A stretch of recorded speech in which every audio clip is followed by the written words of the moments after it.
They say when you wear Black Power Media gear, you can accomplish anything. You can play any and every position. From coaching, to kicking, to receiving, to running and juking. And, oh my goodness, let's see that again in slow motion. Get off me. And you're going to have a lot of haters coming at you, but what you got to do is you got to shake them off, and get to your goal and accomplish it. And when that's done, it's a beautiful thing.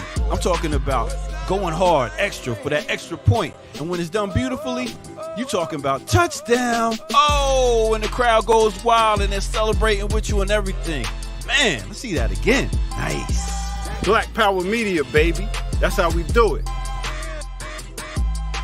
Now go to blackpowermedia.org and get you some of that gear. Empower yourself today. Yeah.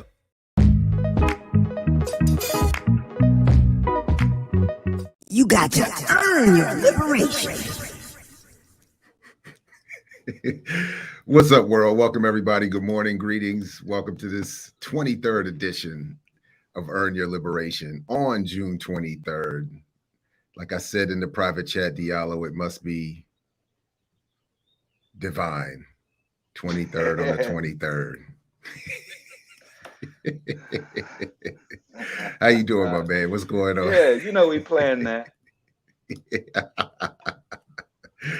No, we didn't. The divine did that. Right. And Geechee said the energies, the vibrations are too powerful. He couldn't participate.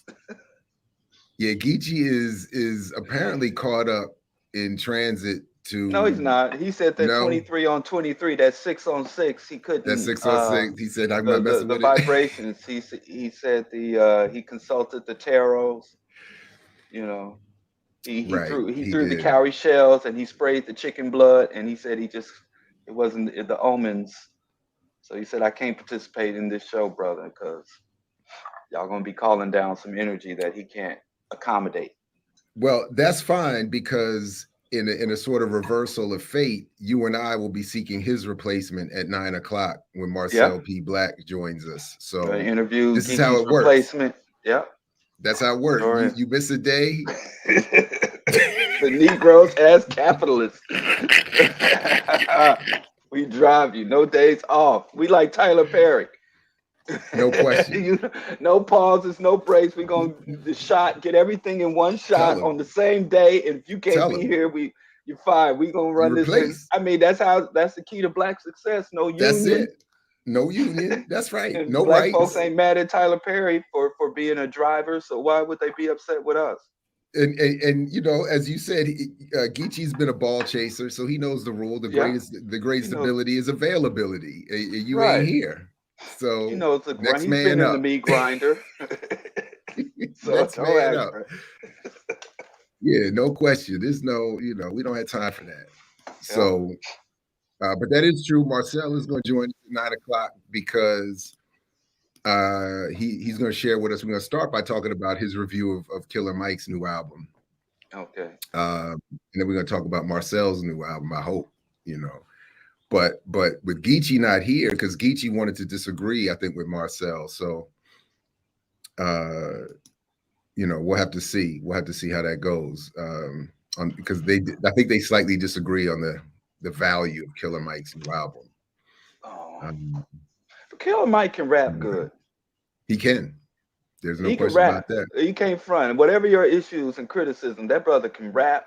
And that's how I feel like shut up and dribble, shut up and sing, like the white conservatives. That's what I can protest. I can join the white conservatives in.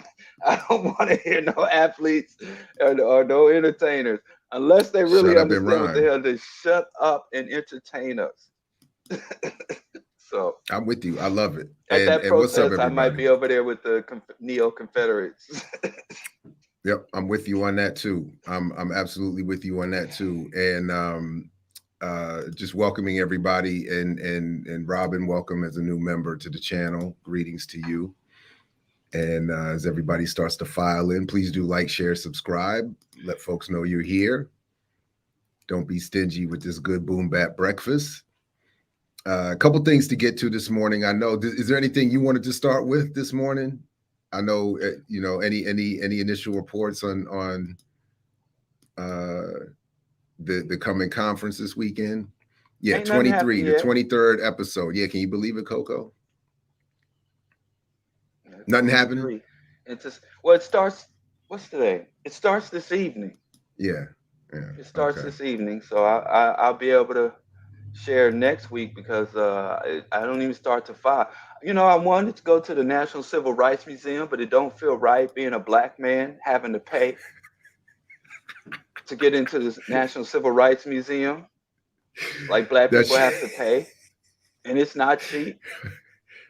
really. I Yeah, don't think. you I don't haven't think. been. Yeah, it's, you know. No, I think I've only been to. No, I have not been. No, I haven't Yeah, been. they want like 30 racks. Yeah, I could go to the Brooklyn Museum and see all the stolen artifacts. The white people steal our stuff, but they're gonna let us see them for They let reasonable you in for prices. free. I Yeah, can't go or and yeah. review the atrocities leveled against my ancestors for a reasonable price. I don't think black people should have to pay at all. That should be part of the reparations package. Free entrance to Yeah, all museums. I mean, at least to our museums. I don't mind. Listen, hey, I don't mind paying to see the stolen Egyptian artifacts. I ain't caught up in trying to pretend to be an Egyptian like a lot of black folks here. I know we come from West Africa, Central Africa, so I don't mind No, paying to see but all of Egyptian those stolen artifacts. populations, but all of those populations emigrated out of the Nile Valley at one point. That's why They immigrated into the Nile Valley too. Yeah, hey, and listen, then into and then out of correct. But that's why listen. the Dogon trace their ancestry from west to Kemet. Like I You could said, claim I ain't all of caught it. up on Egypt. I'm not hooked on. I'm not about to go fight them Arabs over, Oh yeah. the original Egypt. Man, that stuff with Cleopatra, man, y'all out here banging with Arabs. No, I don't That want shit that was crazy. smoke. I don't want Egyptians, that smoke. who the real Egyptians? Man, listen. And here's the thing: black people been going to Egypt, flying right over Ghana, flying over. I mean, I'm guilty of that. Flying over I went. Nigeria to land in Yep. Egypt I've been and help it. to is that how it works? Yeah, you would have to. Yeah, you're right. I have never been to Ghana. I've never been to Nigeria. I've been to Egypt twice. Yeah, Although listen, once was in the military, that doesn't really count. I don't yeah, think that shouldn't I count. don't care. Yeah. But so I'm guilty of that. Conscription. I'm guilty of that. Yeah, but that's No just doubt. me. Y'all, everybody, you know, because we were snatched from our homeland, we can pick our favorites. But I'm not really. I mean, when I was in New York in the '90s, man, dudes dressed like pharaohs on the subway, literally sandals, headdresses, brass ankhs, riding the 2 train to Harlem. You know, I'm like, wow, you know, this is wild. So I've never understood the fixation with people, black people here with Egypt. I understand it, but I just could never really get with it. Oh, you met somebody? You met P Funk yesterday? Oh yeah, yeah, at Whole Foods. You know, where else I'm gonna go? Right. Anytime I'm in your town, just stake out the Whole Foods, and I'm there. You know, I just So hope that's what that's one you thing I'm gonna try to negotiate from the revolution. Can we keep the Whole Foods? can we keep the Whole Foods? Okay. Can we That's not burn the Diallo's. Whole Foods when the Thank you, revolution Syrup comes? C. I'm gonna see if we can hold. But yeah, I ran into the brother. Cool brother came up. Was like, "Yo, bro, Diallo," and he said to me the same thing everybody that meets me says. You tall. Everybody, when I meet them, you know, that know me from the Bro Diallo show or Black Power Media, when I run into them in the streets, they all say the same thing. And that's I thought you were a small, shriveled little man. Like I didn't expect you to be that tall. I'm like, I don't okay then. Everybody says the same thing. I think they So should expect you to have some size, given all the smack you talk on I'm not a these, big dude. I'm just what but they some call height at least, you yeah, know. the waif. I The got the wave. waif look going. But Thank you, Cynthia. I appreciate that. That did turn out to be fun yesterday. That was dope. Thank you very much. Yeah. Anyway, yeah, that's good. I'm glad that. Looks like somebody that's trying to. exactly what you said, P Funk. You're like, oh damn. I thought you would be some little twerp. But you know, Everybody says Hey, that. I swear, everybody I run into says that, but so I don't take it personal. But look who's trying to who's trying to. Where you at? The TSA he's a man with holding? no. Hey, I'm gonna try to join here. I'm gonna try to be in this quiet VIP room, but it's not quiet. So y'all gonna have to Hey, hear kids listen, speaking just be Spanish in cool, a bit. man. I can't have the Sky Marshal Yeah, come in and drag you out by your locks. yeah. Hey, Be cool, Just chime in. hey, Use hand One and a TS, half brothers this hey, whatever morning. you TS, say. I love it. Yeah. Thank you, No Limit. That'll Do be two like and a half. this. yo, 2.5. Do like this. Don't put it above your head. TSA Just do says like long. this. Yeah, a Like, little one. All right, That's- whatever. airport How, security, how man. you Don't play. how you do this in How you do this in Spanish? How you translate that in Spanish? Anybody know? Like We don't that. know. Okay. Oh, Yeah. The brown damn, it's berets universal. and I mean, it's they do it Hey, the what's universal. up, same. man? Hey, y'all was crying for them billionaires. I had to delete a bunch of people on my Facebook and Instagram. So, which one of y'all was crying for the billionaires? Nobody.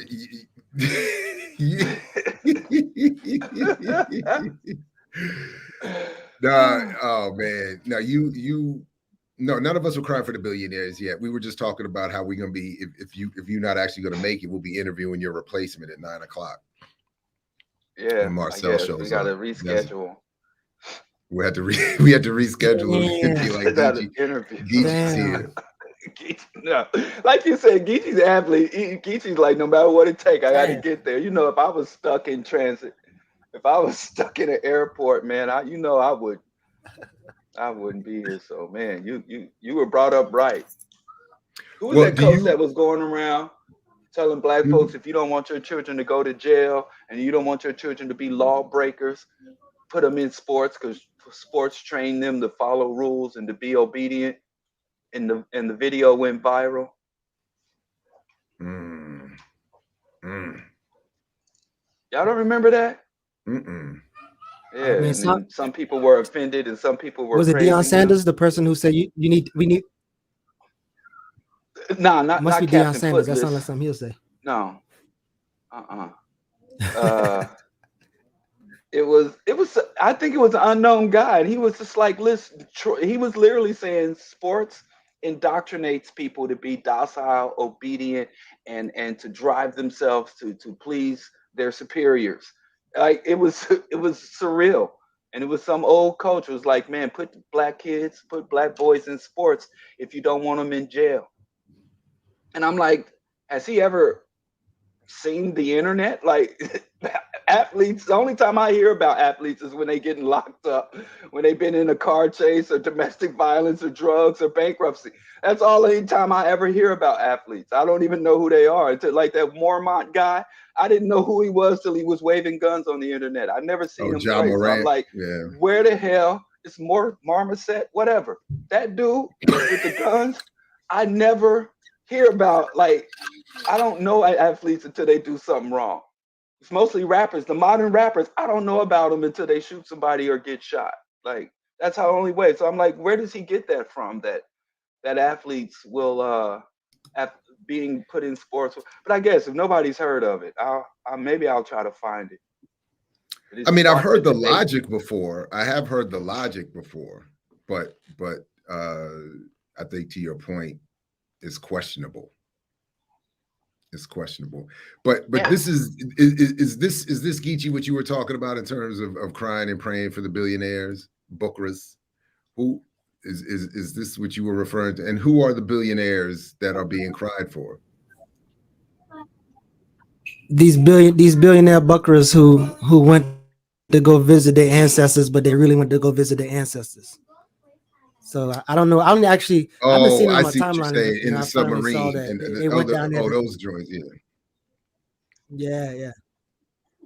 Yeah. Them But cats with the I money. shout out to the people who are using that incident to highlight the refugees that are drowning in the Mediterranean and drowning in the Gulf of Mexico, trying to reach the U.S., trying to reach Italy and parts of Western Europe. That the Coast Guards are and they're not even in boats. They're calling them like flotation devices because they don't even qualify as boats. So I've been seeing people highlighting the resources and the efforts that the various sea rescue operations and the National Guards from 3 different countries are collaborating to find this. I'm not going to call him a cracker. That ain't right. And I'm trying to win friends and influence people. So find this individual, this job creator. That's the new term. Well, that's what I was going to say, find, Diallo. You all are messing up. Like, that's the key difference. The people in the Mediterranean, they don't create jobs and innovate. Right. They don't, you know, they don't create the wealth that trickles down and improves the standard of living of those people who are now themselves trying to struggle to get across the Mediterranean into some sort of better living condition. Doesn't Elon Musk call himself an African immigrant? Yes. Dave Chappelle's homie, he says he's in Africa, so African immigrants do create jobs and topple billion-dollar corporations at the same time. However that works. Slave owners created jobs too. Let's be fair, right? Yeah. A whole bunch of jobs. Right. You know. I'm just saying, shout out to the people. I like when people, like, there are some people out here, savvy media people out here capturing this story to highlight a real problem as opposed to this tabloid nonsense. I mean, I could have drowned a motherfucker. Give me $200,000. I could have drowned him in my bathtub. You know, if you want to pay money, hey, billionaires, if you sick of all the fanfares, if you want to drown, holla at me. I'll do it for $40. Like you ain't got to pay $200,000. Huh? You don't need to drown in no sub with no 250,000 all up in the video, all up in the hook. Come to Diallo house and I drown you in the sink for $5. $5 and a Happy Meal and a Whole Foods. Exactly. Coupon.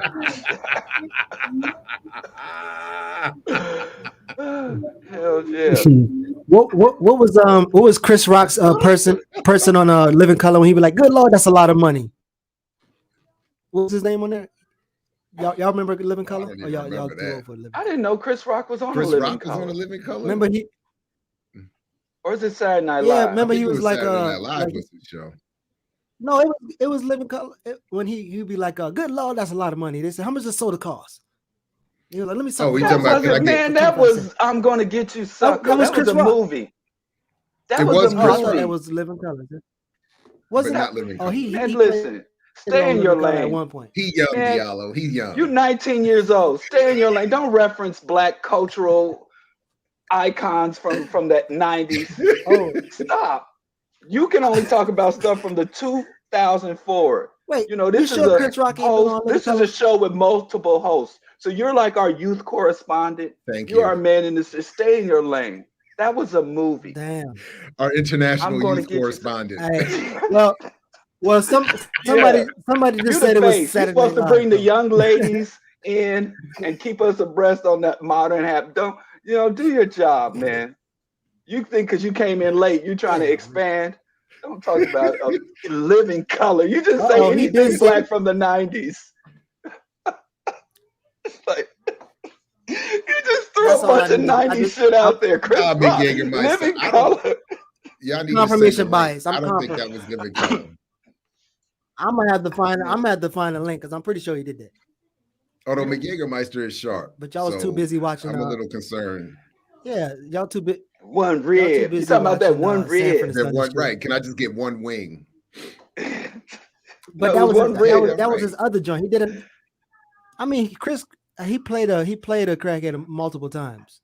So people have constantly misunderstood the point of that song. The children being the future is to say we will deal with them and acknowledge them in the future. But this is the present. This is for grown folks. This is for the adults.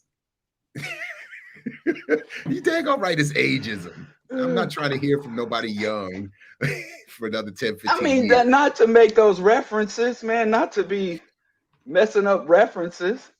Oh man, A-Rob put in a super chat to tell us we were wrong, Diallo. I need a link though. I need evidence. Oh, I guess. I need evidence. Okay. I need evidence. I didn't even know he was on there. I thought because Chris Rock was getting that Saturday Night Live money. Why was he slumming in Living Color? He didn't remember. He didn't do well on Saturday Night Live. He was not. He flamed out over there. His star didn't rise until after that. So, but okay, all right. No, yeah, the crackhead was New Jack City, but Yeah. I thought Oh, he so did he just reprised that role. exactly, John. Exactly. These little whippersnappers need to be quiet. Yeah, he just reprised I mean, y'all that role. got Let me proved tell wrong you 3 something. times. So I don't even know what y'all Conscious talking brothers about. in the 90s wasn't watching Living Color.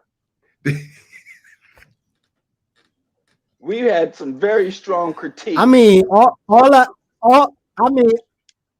know y'all used to arguing with each other and never conceding, but y'all just go ahead and need to say my bad. I just needed one my Well, we bad were from both of looking y'all. That's all forward. I need. Yeah, damn, that's all. It I'll don't give matter you if a we my looking bad. for I don't nothing. have I a just need problem the with my that. bad right quick. I was. Yeah, you were right. I appreciate. I know You were Diallo right. ain't gonna give me. Congratulations. Diallo ain't gonna Let give me no tell bad. you. Diallo ain't Listen, give me no my bad. It's all right. He said you were right. I have to say, because these brothers have kind of redeemed themselves in the 2000s, they kind of clean, but in the 90s, the Wayans were kind of like the Tyler Perrys. Some of the stuff they were putting out was just like That is made you kind of if you go look like what's that one character Jamie Foxx played? What's that one character? The way they portrayed black women, they were in minstrel territory back then. And Martin Lawrence too. A lot of the cultural critics back then had a lot of issues. Martin Lawrence on TV, the colorism, the beady beads, and all that. They were on TV kind of, as the progressive-minded youth of today, because I was showing my son some old 90s stuff, and my 20-year-old son, and I was showing him some movies from and 90s media, and he was like, he was taken aback, like, this was acceptable? How did they get away with this? Yeah, you could probably say that about a bunch of what we watched. Eddie Murphy too. So. Like Eddie Murphy, if you go back and look at Eddie, like Raw and Delirious, there's a lot of stuff. That's it, Wanda. That was it, KD. Wanda. That was. Yeah, like. And Martin did what's her name? Shanae. Shanae. That's right. Mm-hmm. So yeah. Mm-hmm. I mean, but anyway. Jamie Foxx. So Geechee, since I know you struggling a little bit, and we got Marcel at 9 o'clock where we're going to talk about this Killer Mike album. Did you want to get to anything in advance of that? Did you all get a chance? Diallo, did you watch any of that Reparations National? No, I did not. I just read your assessments. It was bad. It was bad. I know Professor Small is your boy, but if this is my honest request, I don't even. It's not even. He's our elder, not my boy. He's our elder. All of us are elder. I have reached out to a number of folks in terms of Minister Farrakhan. I think others should reach out and like we do need to. With this, just the simple, humble request. I don't have any critique about anything else you're saying or doing. Can we reassess this spending power claim?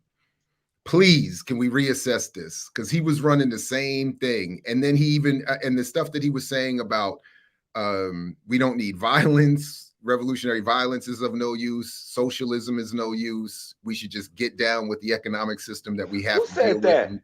James Small, Professor Small. Man. And he said we need to do like the Jews and the Asians and make it work for us the way it's been working for them. And I'm like, that assessment is so incorrect. So it's not even disrespect or hate or even a joke at this point for me. It's like, please, we need to reevaluate. Listen to me. You don't understand. See, I now I get to do like the Kanye fans do. You don't understand 4D level chess. Oh, God. He is infiltrating those groups. He told me, because when I was going off about him going to that Foundational Black American conference, he said, I don't know about these people, but I intend to go here, find out what these people are up to, and come tell the community what's going on. So I'm gonna be that's like what he told you? Because you sound like Boyce Watkins right now. Is that what he told you? He's gonna go find out and let us know. Because he said he wasn't sure. He got the invitation. He said, let me go check these cats out. You know. You remember those YouTube videos where the people say, I bought this so you don't have to. And so then they evaluate a product, review a product. So You know, And I we do have understand to 40 acknowledge, or I feel it's necessary to acknowledge that every time I see the new Black Panther Party in whatever gathering, I mean, this is, again, for all the tough talk and all the bravado, this is the group that, as far as I'm aware of, has, to their credit, only the beatdown of an OG revolutionary. And the fact that they were able a few years ago to thump up Dhoruba and hospitalize Dhoruba and got away with it. for But all I the call tough them talk. the Blacker Panthers. It's too much to be saying new Black Panther. They're the Blacker Panthers. And for all the talk, for instance, that you get in the chat, Diallo, when you go off on various groups and all the claim, like, for all that I've seen, I've gotten here and there, like, where is all the tough talk and questions for this crew? Like, how in the world do you beat down Dhoruba? And we don't even have a conversation, and we don't even, there's not even I'm not aware of any sort of public, like, yo, what are y'all doing?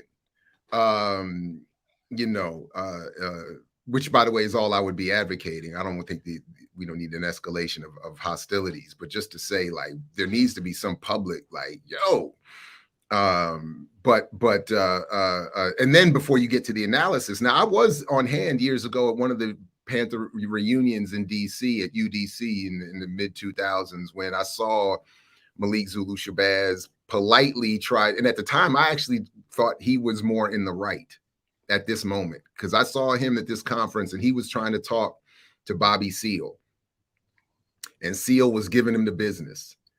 You know, you shouldn't use our name, and you shouldn't use our logo, and you're nothing like the Panthers, and you don't do materialism, and you don't have programs, and you don't have this and that. And I thought he was right, but what I meant by saying that I thought Zulu Shabazz was right in that moment was that he was coming with at least in that moment, he had the attitude of, I want to speak to an elder respectfully. And the elder had the attitude of, you are not worthy. And I thought in that moment, had Seale taken a different approach, they could have had a more substantive conversation and exchange. Maybe looking back, I'm a little naive at that moment, but that's how I felt in the moment. But ever since then, there seems to have been no adjustment to that discussion in terms of, from what I've seen from the new Black Panther Party. But anyway, all that aside, the analysis, the inclusion of a Jay Morrison, for instance, and I did watch his hustle, and he's brought in here, and this was sort of the flow. Now, I only watched his, and I watched Professor Small and a little bit from Karen Muhammad's moderating, and so I didn't see the full 8 hours. I know there's like 8 hours of stuff on that video from their recent reparations virtual town hall, but putting those two presentations together, or 2.5 or 3 presentations together, it became clear to me that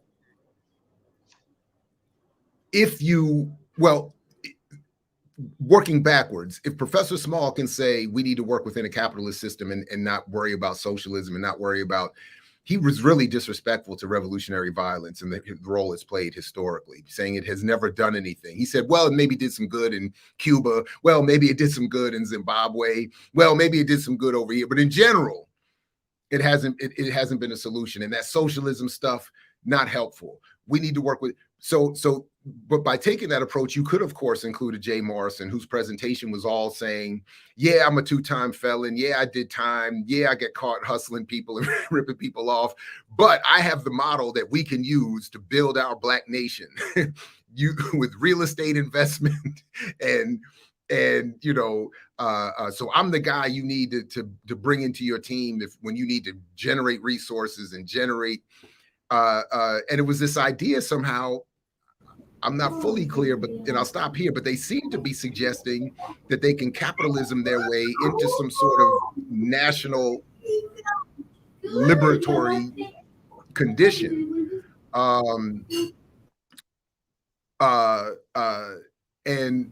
And somehow fit a liberated, autonomous African nation within a capitalist economy, within a capitalist United States.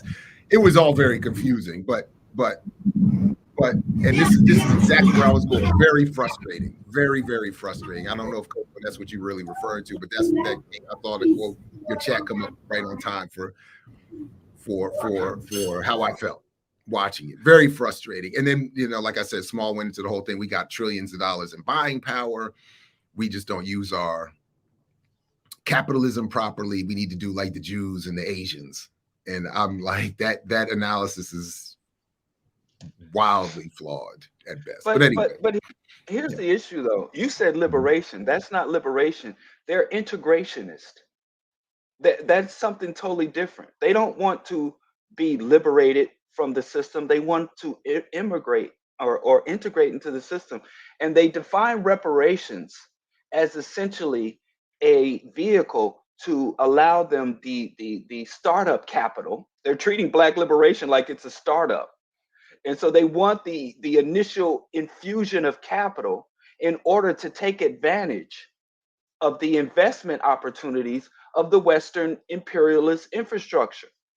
They want to buy into, when they talk about ownership, they want to replicate and they want to fully extract from that. And they actually have no issues with the structure of a small elite controlling the masses, employing. That's why they celebrate Tyler Perry and Slutty Vegan and the moguls. So they're not talking about liberation. They've captured the aesthetic, the stylings of liberation, but they're not talking about liberation in the least. They have no intention of dismantling the US empire, doing away with private property, breaking up large monopoly corporations, closing foreign military bases. They don't have any intention of changing how the US operates under capitalism and white hegemony. Their only intention is to give us greater opportunities within the existing structure. That's not liberation. That is literally integration. So they're integrationists, but because that word has been sullied by the failings of integration after, you know, half a century of equality, after the failings, so that word has been sullied. So they adopted the language of the liberationist while still pushing the program of the integrationist. I just wanted to show, I agree with you. I just wanted to show the event a little bit. It's almost 8.5 hours long. But I just wanted to, this was the Juneteenth 2023 reparations teach-in that we're talking about. Crystal Muhammad too. I said Crystal right now. I said Karen. Sorry, it's Crystal Muhammad. Sorry. What's the controversy with Crystal Muhammad? What's that controversy? And y'all say James Smalls was wearing the RBG sash. Yeah, that was to let y'all know that he's real. But he's an infiltrator. He's like selling their secrets. He's doing like Trump did with U.S. secrets.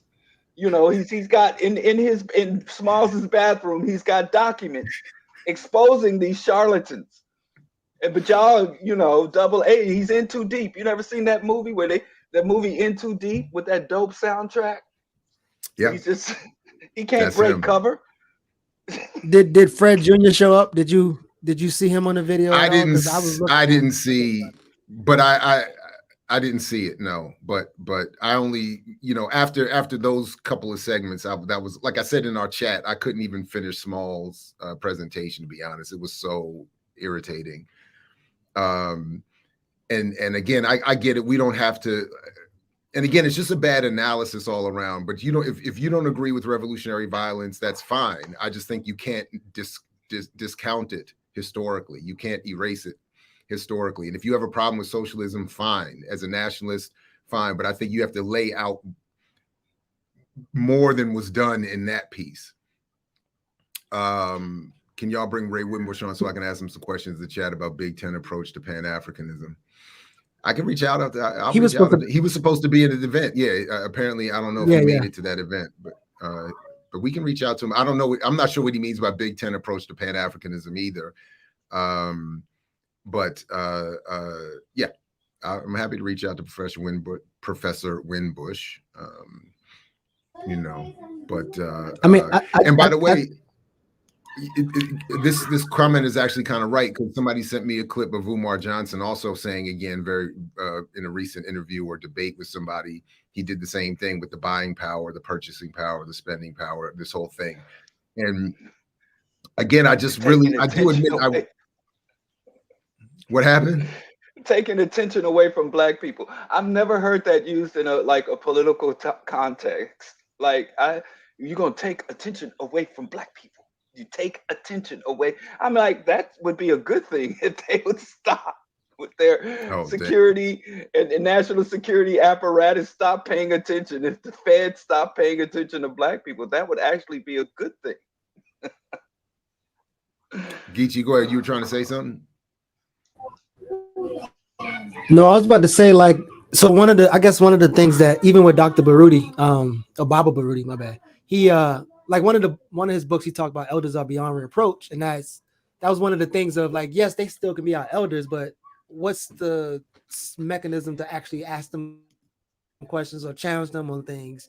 I know we got to do it when he came to our study group, but is it off code to do that in the public? Or is it off code to critique elders in public? And I think that's kind of, I see people in the chat say, well, he's still my elder. But I'm like, okay, but do your elders need tighten up at times? I don't think it's disrespectful to raise a principled critique of something someone says publicly about a political, with their political analysis of some kind. Like, it's not a personal attack. We're not talking about their family life. We're not, calling names. It's just saying, I think the analysis is flawed and wrong and mistaken.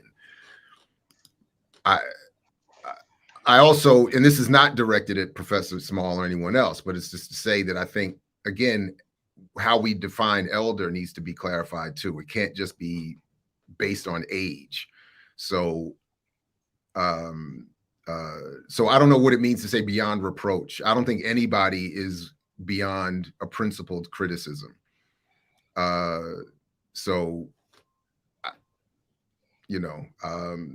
I would, and again, I do feel this way. I have to say, I feel this way. There's particularly around this issue of buying power.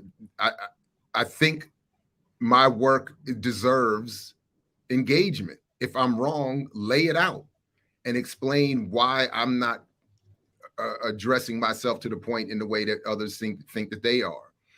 I would love to see that, but and same thing with everything else. What is it? In other words, has Professor Small elsewhere laid out with substance his critique and analysis of socialism versus capitalism, or the role of revolutionary violence in political struggle? Has he laid out the incorrect analysis around or critique around buying power? So this would be the point. Like, I don't want to just judge him based on that one thing, that one presentation or that one discussion. I will admit I couldn't stand it, but anyway, I think these things do deserve, and that's what I love about BPM, what we're trying here. But I do think those topics deserve much more discussion and engagement than we get in these kinds of panels and presentations. Well, I think there's a difference between elder and OG. Okay. Just growing up in my neighborhood, you couldn't question the OGs, but elder, and it depends on the type of elder you are. And if you're an elder in the ideological or academic arena, I think that it's honored that your work has endured to the point where young people are still discussing and engaging with what you're advocating or organizing towards. So any elder that's not willing to engage as the young people come in after them, that's not an elder, that's an OG. So we need to go ahead and just call them, they just been around a long time putting in work, but they haven't really, held to the wisdom and held the line like elders are supposed to, because the elders are supposed to be the cornerstone. They're supposed to be the foundation for what we're trying to do. And if they're not part of the foundation, they more like them OG trying to live former glory. Not saying that's too small. I'm just trying to clarify some definitions, like the more. Ironically, defined. Ironically, Baruti in his book To Teach a People, he has the difference between the elder and older. So he has a whole chapter laid out, elder versus older. But then again, a couple of chapters later, once somebody become an elder, that's when they beyond critique or beyond reproach. But I'm like, who determines if you are the elder or older? And what's the metrics that they're running by? Hold up, we got a very important diverging question here. How much you bench, Dr. Ball? These are the real questions we need to get to. How much you bench, bro? Now, once upon a time, this question, I'm a little bit ashamed to admit that question meant the world to me at one point in my life. I will not front. That was the question. Nowadays, how much do I bench? I have no idea. I wouldn't put myself anywhere near a bench press. I don't even walk near a gym. I avoid gyms. It's all stretching and bands at this point. But I will say, in 1996, 95, after destroying my shoulder, which still has not had surgery, after that, I self-rehabbed, got myself back to football camp, and I think I set a record. I don't know if it still stands, but I did hit 435 is the highest I got. I was going for 500, couldn't get there, but I got 435. I did 405 off the rack with no spot, and then I got spotted and did the 435. So there we go. But that's 30 years ago. You let them bring you down to OG status. Now you sound I just told you. You got to maintain. Now you're OG. You're no longer an elder. I'm not an elder. You need to go be sitting on a stoop with a cigarette hanging half off your lip and a stale 40-ounce of beer with no bubbles left in it. All the carbonation gone, and telling you, let me tell you, boy. Hey man, you bring it out here right now. You go get them things right, boy. 435, 450. You just did an OG. You let somebody draw you in. No, that was bench press. That was free weight bench press. You in. You supposed to say something as an elder, like instead of lifting them weights, we need to be lifting them books. We need to be lifting up our community. Now I can tell you how I lift, how heavy, and how I lift up the community. You're supposed to come back with something slick like that. You don't go into old war stories from the 90s. I'm a sucker for that. I was very proud of that. I just told you the difference between the elder and the OG. I know. You just lost your elder status. Now you OG it. I got to work it. And then let me tell you, boy, that 435, boy, you bring that thing out here right now, boy. I push it up there, boy. You should have said, no, hey, I didn't. I don't lift weights. I uplift the people. That's gonna be my new line. But I'm so proud of that, Diallo. I was like, man, I was gonna get the 500. No steroids either. No, never took a steroid. All natural, free weight. I'm proud of that. I see the gleam in your eye. Look at you. You bright looking. You lifting up. You sitting up straight in the chair. See, glory days. What's that song? That is glory. That's right. Glory. That is glory right. Day. What's that song? Go ahead and sing it. Sing that song. No juice, Curtis. Zero juice. I promise you. Never juice. Never juice. So yeah, it was a moment. That was my last walk in the sun. I saw somebody made that Clark reference earlier. That was about it for me. A couple more years, and that was about it.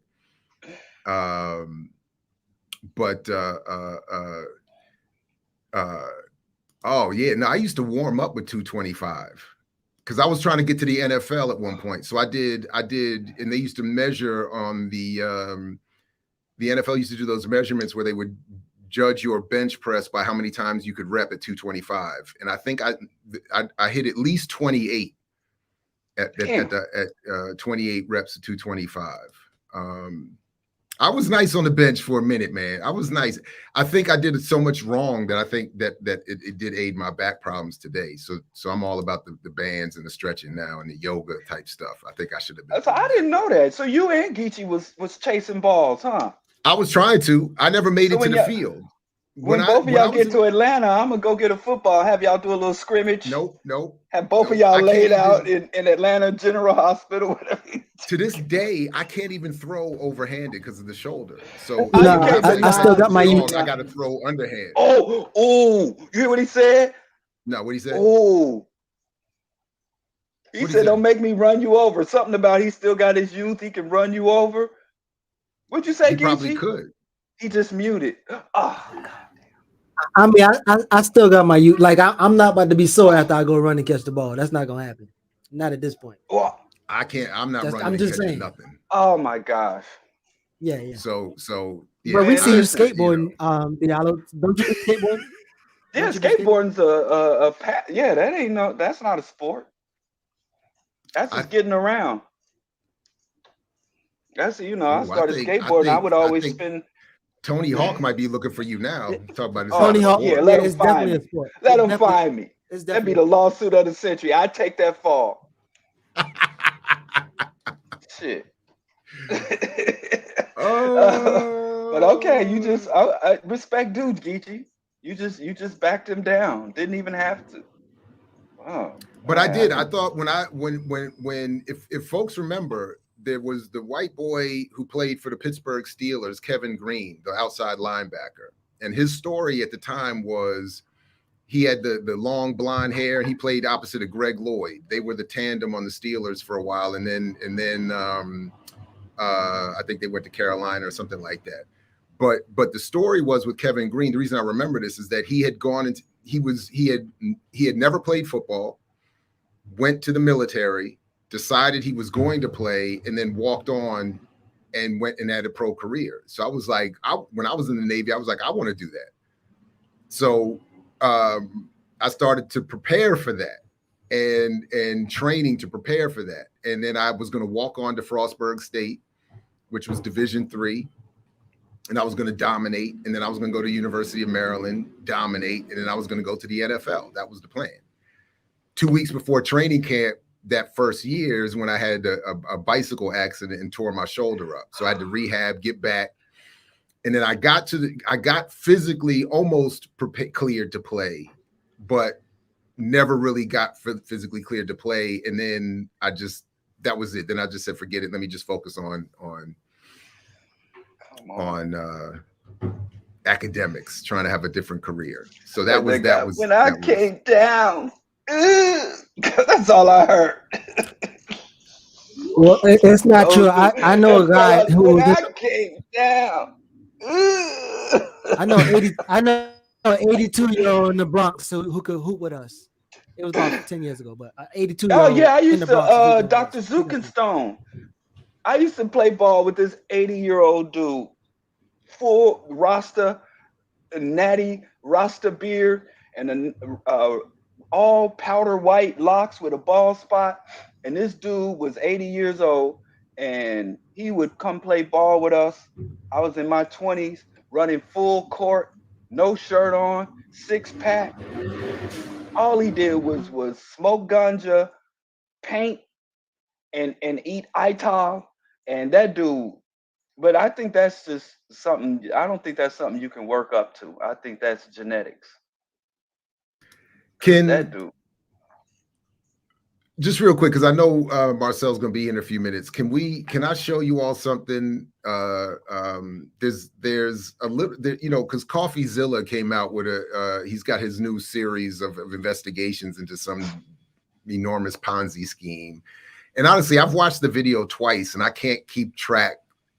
I mean, he did a lot of work to catch this dude who is this white dude who's running this big Ponzi scheme, millions and millions of dollars, something like that. But watching it, there's a clip that dovetails with some of the work we've done here, and that I thought I could just show very quickly. And I do encourage people to check out CoffeeZilla's channel and this $500 million Ponzi scheme that he uncovered. But as a subset, and I think this is perfect for a lot of what we focus on here, as a subset, just catch this. Let's see if this makes sense here. Somebody from Houston, an MLM promoter, Holton Buggs. He had $125 million. And if you remember, the first victims. So he's talking about people who had contributed to helping this white dude develop this huge Ponzi scheme and who themselves benefited on their way out. They promoted multi-level marketing and whatever other forms to get people to invest and come in. Then they got out with a bulk of the money. And Holton Buggs is one, and then we're going to see here another one. They talked to Holton and were shown huge account numbers. Now we know how that was possible. Now, the fourth largest holder is Algo Capital, another sponsor we've known about for some time. We didn't know the size, though. $96 million. Mike Sims, another big promoter, is close behind with $84 million. And here we can find some interesting connections, actually, because it allows us to discover Ponzi schemes within Ponzi schemes. Watch that. So I just wanted to show that one little clip there because Mike Sims is a figure that starts showing up in Earn Your Leisure stuff, in JT Pocket Watcher stuff, and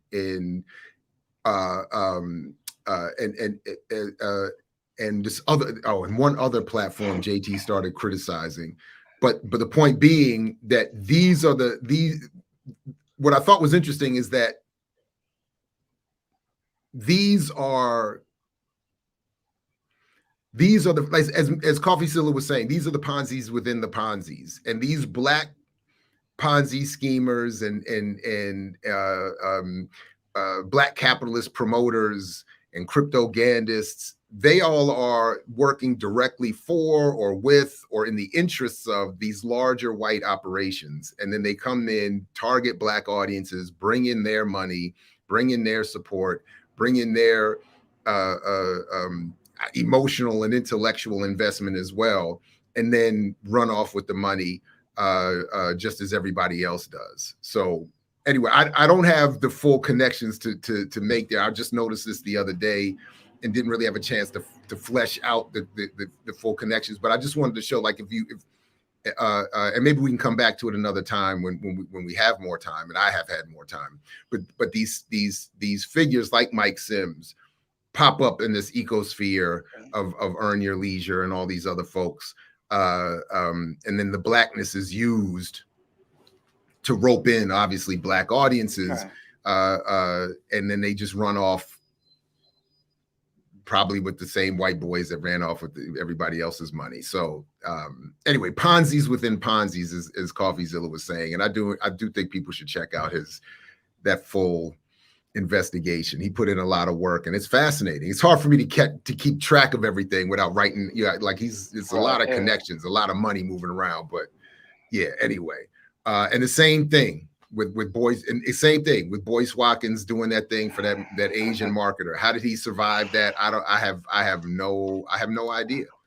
I have no idea other than they go to the next hustle and and the short-term memory. I mean, I think people are quick to let go. You show them something shiny.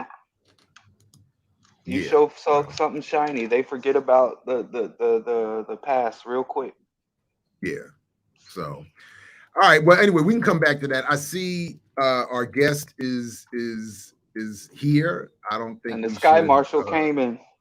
And the Sky Marshal came and collected Geechee. So let's take a quick. So let's go ahead and replace him. Let's get his replacement up here and come on with more. You got to earn your liberation.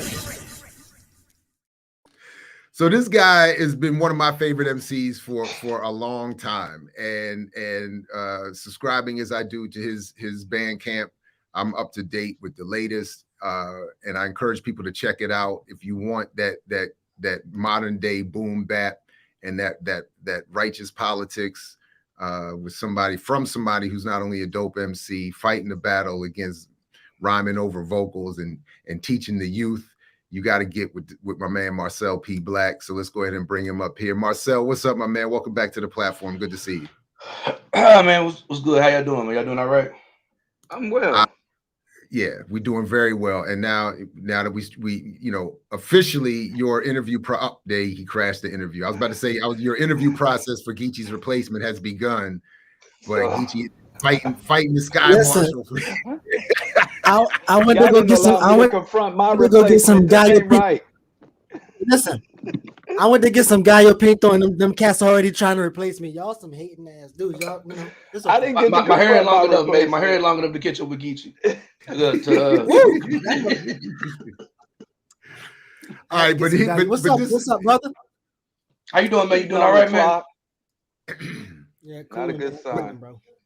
but this is where but forgive me, everybody, because this is where I would like us to start. I joked about this last night, but since we're about to talk about old boy, we got to start here with the fact that I desperately want to know what this conversation sounded like when Kalonji and he was just in the chat though. He was just in the chat. Tell him to come up. Who is it? Kalonji's in the chat. Because when Kalonji and Minister Server ran, where's Kalonji at? Jump up on the screen. He was just promoting the show. He said he loved Killer Mike's album. Minister Server, everybody co-signing the new album from Killer Mike, which I have listened to, and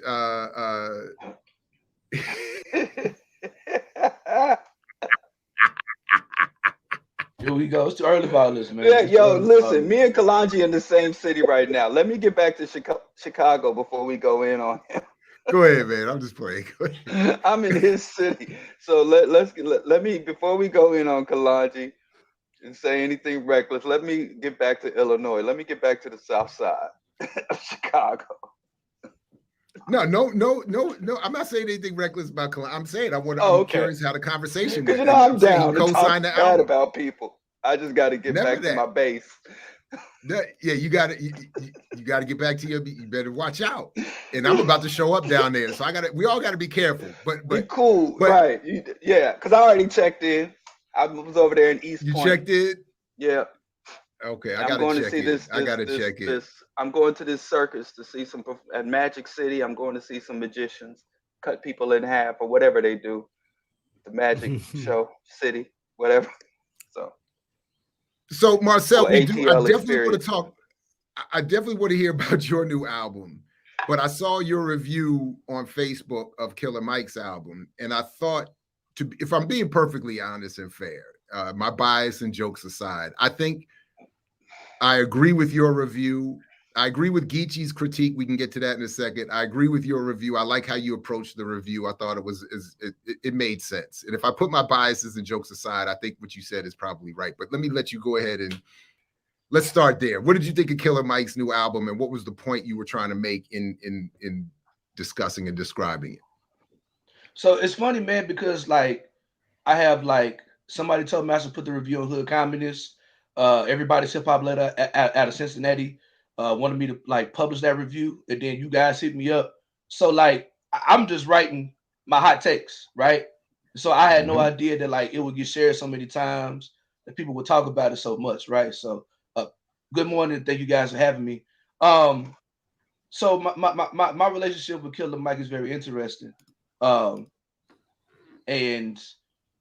I've told you a lot over the last couple of years, Jared, that watching my favorite rapper go this particular way has been very frustrating. So just to give you some little context, right? So I've been a Killer Mike fan since I was in high school. I'm 39. You know what I'm saying? And big fan. I always follow his music. Literally in Baton Rouge, they called me the Baton Rouge Killer Mike. You know what I'm saying? Coming up as an MC. I was able to open for Run the Jewels when they first started, 10 years ago. And this is when, they selling out, they doing Coachella now. Back at the time, you know what I'm saying, they wouldn't even selling out 300 cap venues. So I was able to open up for Run the Jewels when it was really, really early. And literally Killer Mike came to the green room after the show. I gave him a ride to a hotel, and he was somewhat definitely my first quote unquote big name cosign, and kind of a mentor to me. You know what I'm saying? Every time he would come to Louisiana, you know what I'm saying, I pull up on him, go on a tour bus, and he owed me a verse. It's probably never gonna happen, especially after fucking with y'all niggas. It's never gonna happen now. You know what I'm saying? But so we have a relationship. His DJ track star is from St. Louis, and so I have a connection through Tempo, through that way or whatever. So I have some connections to him, and and he's there's a lot of similarities between us. You know what I'm saying? Large black men, socio-political content. You got the education side, the street side. When he said, he was you could be my little brother, right? So contextually, I just want to give that particular context, right? But over the last 4 or 5 years, man, watching them go further and further right politically, as I learn and politically educate myself, and go further left, you know what I'm saying, the contradictions was definitely heightened.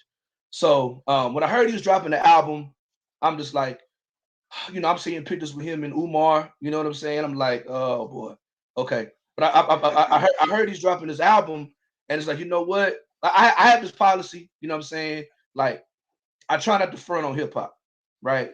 And you know, like I try not to, like I always like I forever want to remain a fan of the art and the culture. So I'm not listening to none of the press rollout. So all those clips that Geechee is cutting up, and I'm like, I'm not listening. I'm listening. I'm just gonna listen to the album because I already know if Geechee is look, if Geechee ever makes a clip out of something I say on the interview, I know I done fucked up.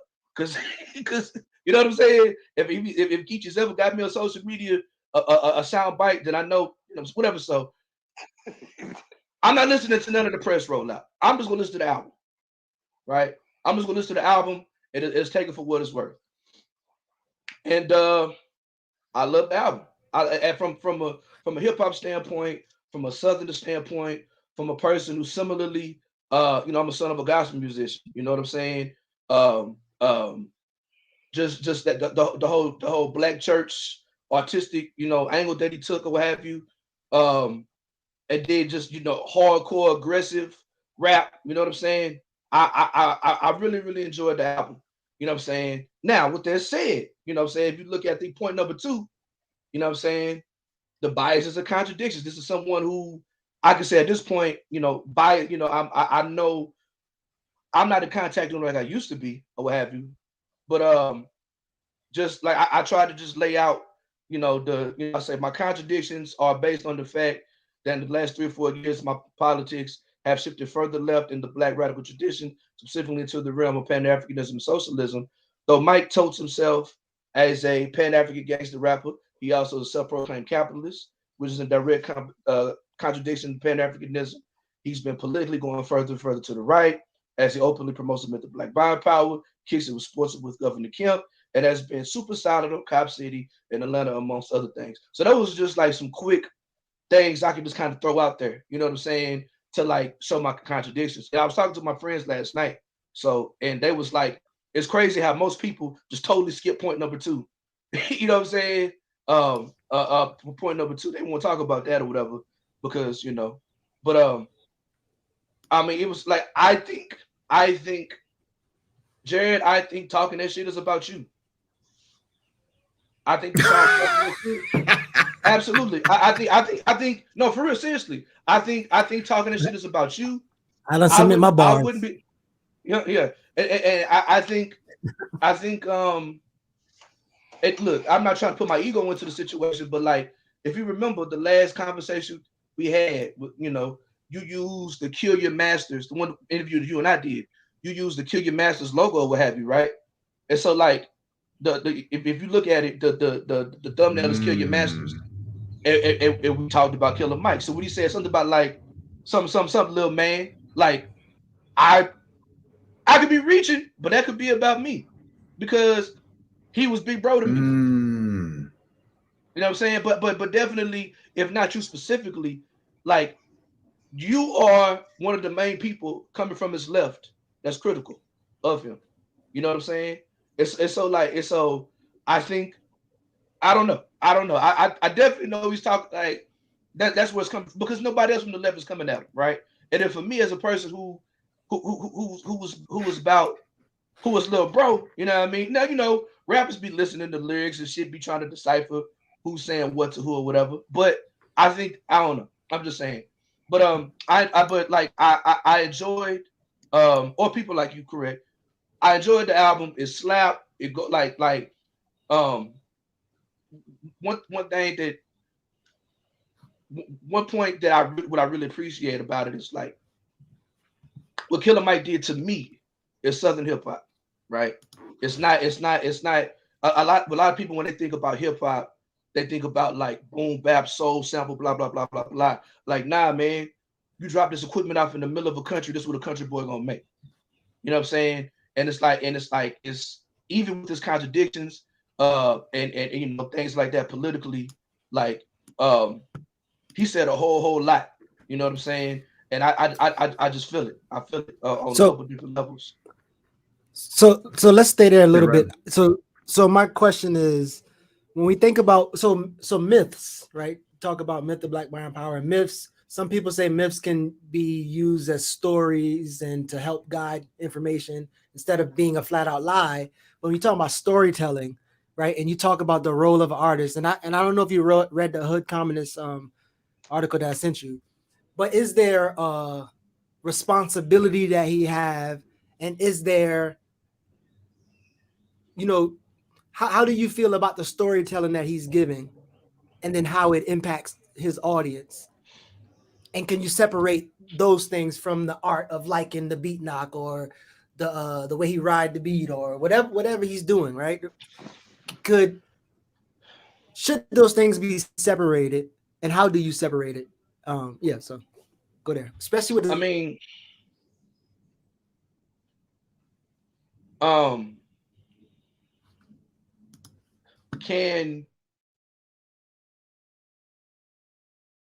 so it's tricky with someone like Killer Mike.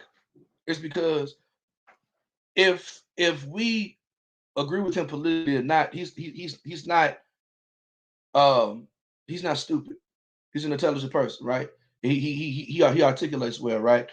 For me, like, I like a lot of bullshit. I like a lot of foolishness. You know what I'm saying? So but however, I do believe that once you present yourself in an authoritative manner, you present yourself to be like, someone that people are listening to. I feel like you do have a responsibility to speak honestly. You know what I'm saying? Now, like for me, I'm like a side example, right? I'm a big Jay-Z fan. I really stopped I really kind of fell off of Jay-Z like once he like full on went into branding black capitalism as revolution, right? So I would listen to Jay-Z rap about selling crack all day. It get my calculator out, it do the numbers of how many birds with him. I enjoy that. You know what I'm saying? I enjoy it's entertaining and whatever. But however, when he starts talking, when he gets to 444, which sounds good sonically, or when he gets to a written testimony, which is electronic, which is a ode to black capitalism, what have you, but you're trying to pass it off as black consciousness. That's when I kind of depart from it, right?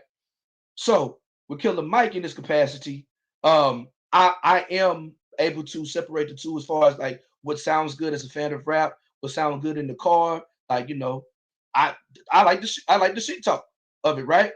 But it gets dangerous and it becomes problematic to when the storytelling of rebranding, what is revolutionary, what is, you know what I'm saying, Pan-Africanism as black capitalism. And so and I think like that's the reason why we got to have these type of critiques, right? It's like Jared. It's like, you like it too much. That's when you really got to start breaking it down. You know what I'm saying? It like asking yourself, why do you like it? Hey, I got it. I got the album playing in the background underneath us, in my headset, and it's dope. The album's dope. I get your point about the contradictions and about what happened. No, everybody went blank except for me. Okay, y'all back. Y'all are back. All right. Oh, okay. All right. Okay. We good. No, I was just saying that I've been listening a little bit to the album in the background underneath, as we've been talking, and everything I think you said is correct. Even to your point about how did you phrase it? Your point number 5. This is what a real Southern hip hop album sounds like. I get it. I like, and so but I also appreciate what you're saying about the politics, and I think that's anyway. So I just appreciate the whole the point that you're making there. So another thing. So Jared has yet to, or any of us have yet to produce the research that proves that just naming somebody is not going to thrust somebody into radical studying. So there's a lot of people saying, well, he mentioned John Henry Clark. I mean, he mentioned Asada and all this other shit. And I know I was being cheeky or funny when I said that because he support Cop City, he probably will help bring Asada back and get locked up, right?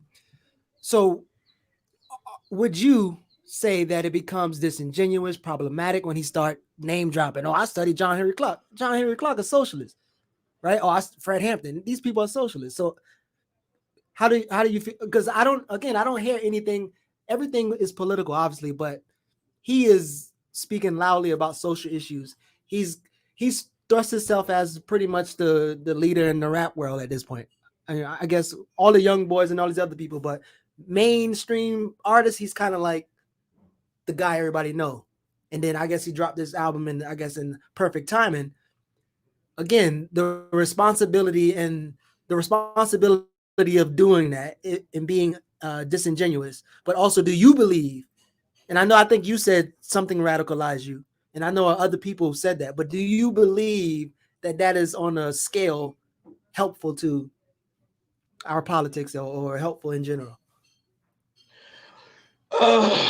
So it's tricky that you say that, man. I'm gonna say yes and no, because both of my parents, neither one of my parents were uh uh I was radical. I came to the consciousness via hip hop. So like I am and I think that's the reason why I gravitate towards a particular type of MC as a fan and as an artist, because I want to be, for a young dude with one foot in the streets and one foot in the schoolhouse, what Dead Prez was for me, right? And so with Dead, it was at a point in time when I started getting in trouble, and I had an older cousin who was a 5%er, you know what I'm saying, whatever. He saw I was getting in trouble. He gave me hip hop albums, and I'm listening to like all these different kinds of hip hop, and they're mentioning these names that I've never heard before. He was like, okay, go get the books, right? And so I started asking questions about these different people. He gave me the books. I started reading, and like that was a huge part of me, kind of like making sure that the foot that was in the street, went in a better path, right? And so I do think it has value to young people who don't know any better to hear these names for the first time, coming from someone who's cool as shit. You know what I'm saying? Got a whole lot of money, dresses nice, blah, blah, blah, blah, blah. I think it does have some type of value. However, 39-year-old me understands the contradiction. Like I was telling my friends last night, because I live in Oklahoma now, but I'm on tour. I'm back in Baton Rouge. I had a show in New Orleans last night.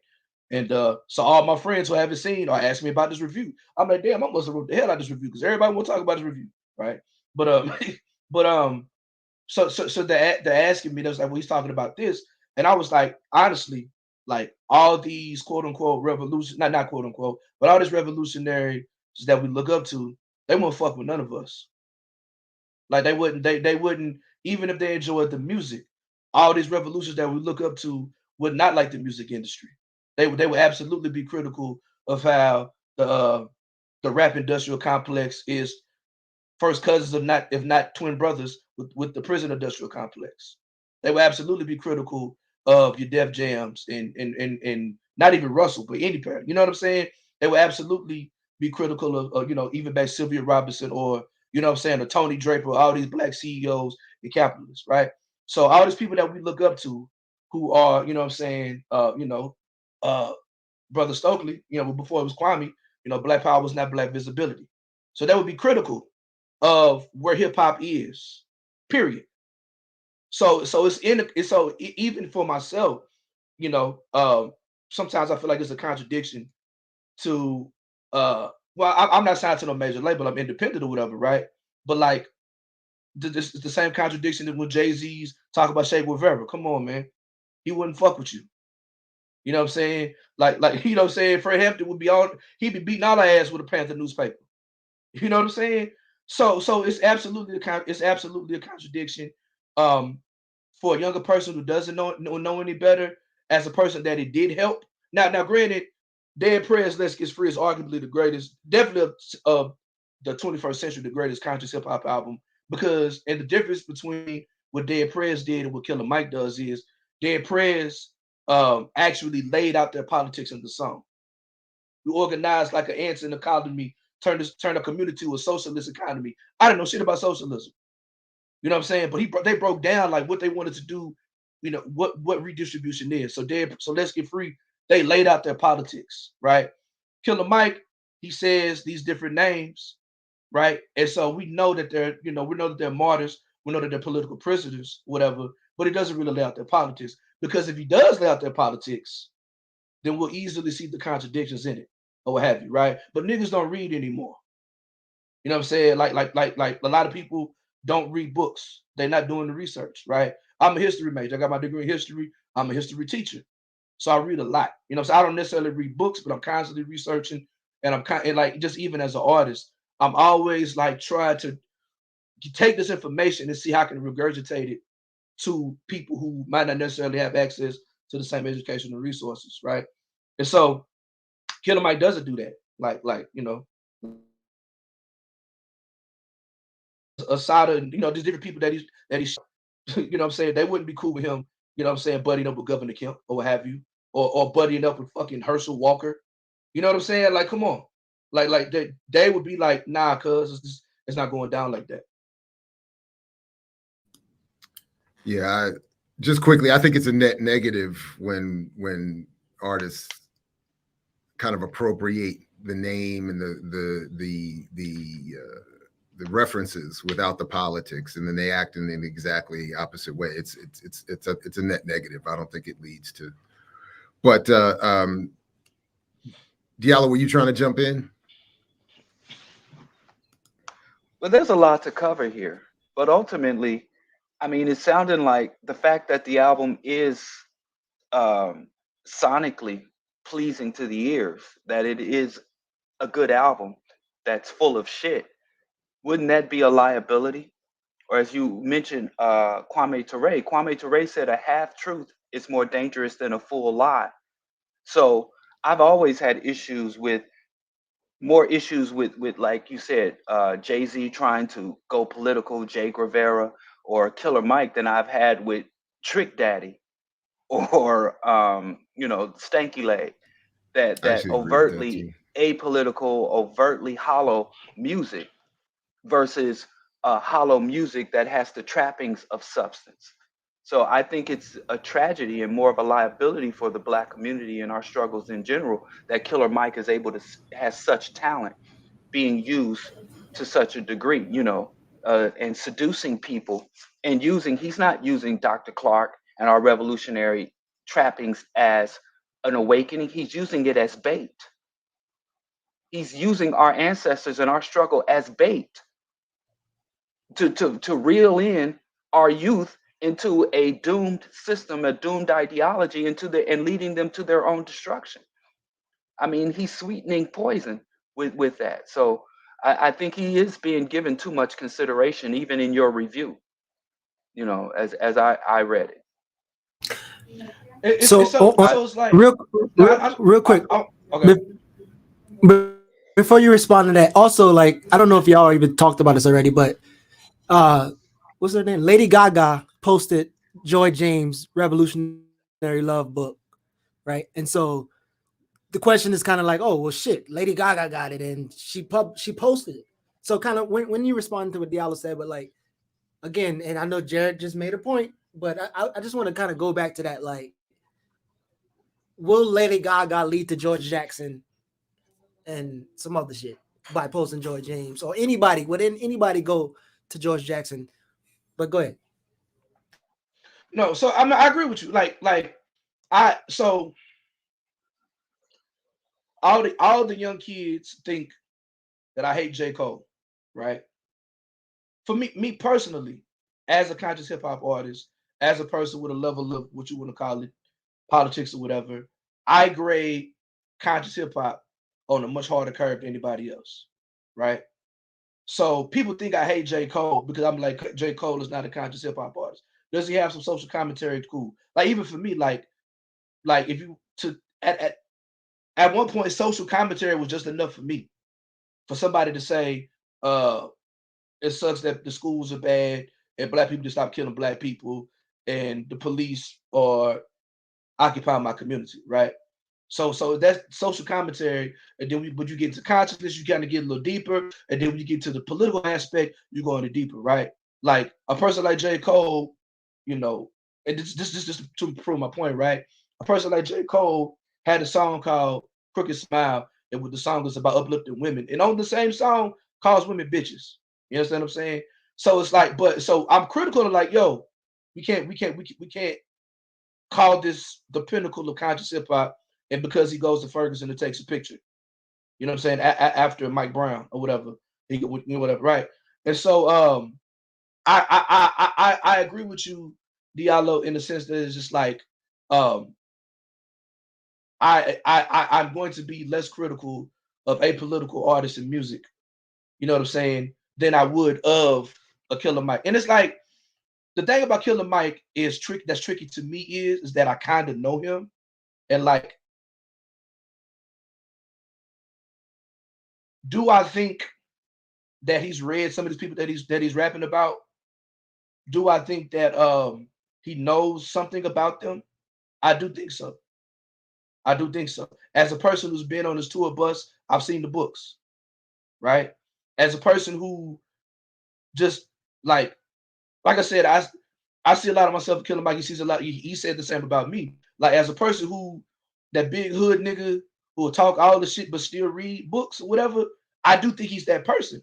But with that said, he's made a whole lot more money.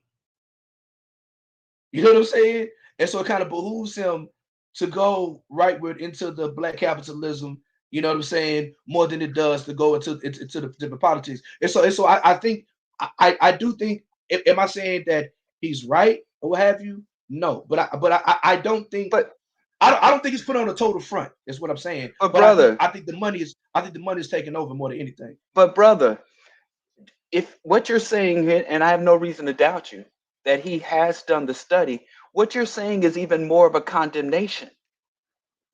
Everything you're saying about him is burying him deeper in the traitor category, because you're saying he's engaging in these behaviors with a deep understanding of the two sides.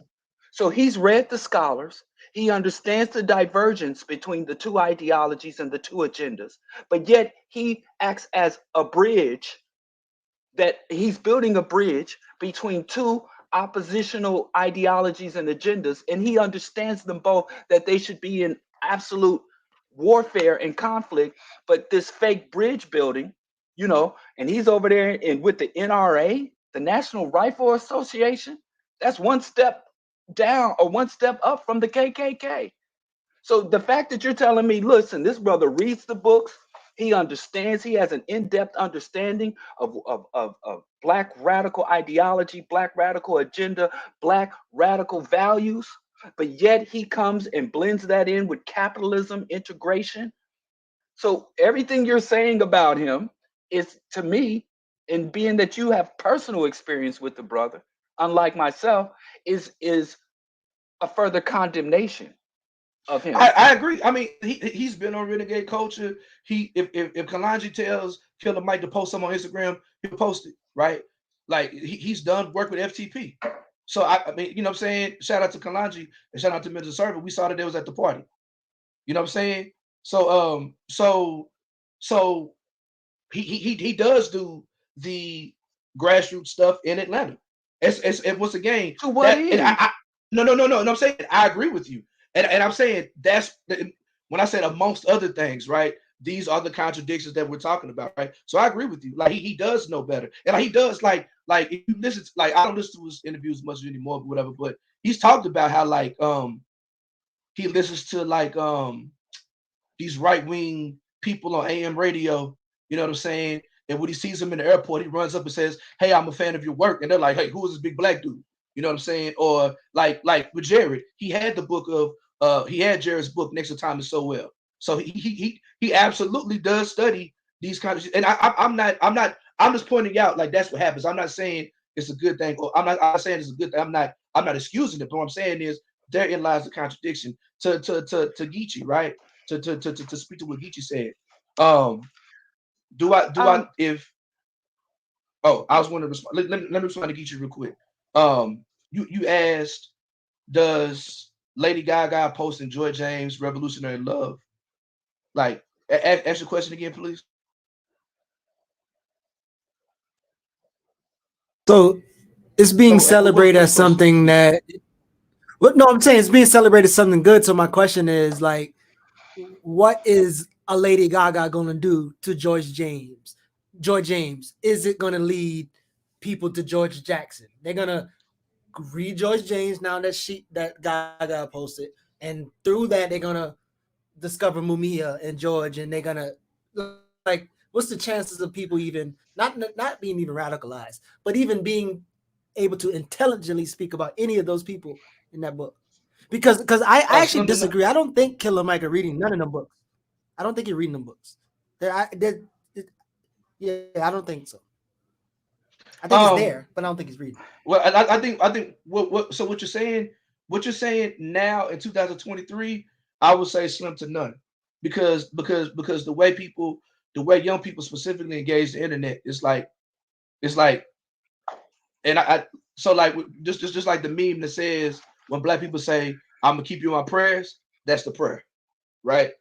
That's the prayer. I'm keeping my prayers, that's the prayer, right? So now I think the way people engage things via social media, your support of Joy James ends with you clicking the double tap on Instagram. So to answer your question, I don't think Lady Gaga, her posting Joy James would do anything to get people to lead to George Jackson or Matula. Dr. Bobby Wright said that there's only one contradiction in the Black community, and that there are no contradictions.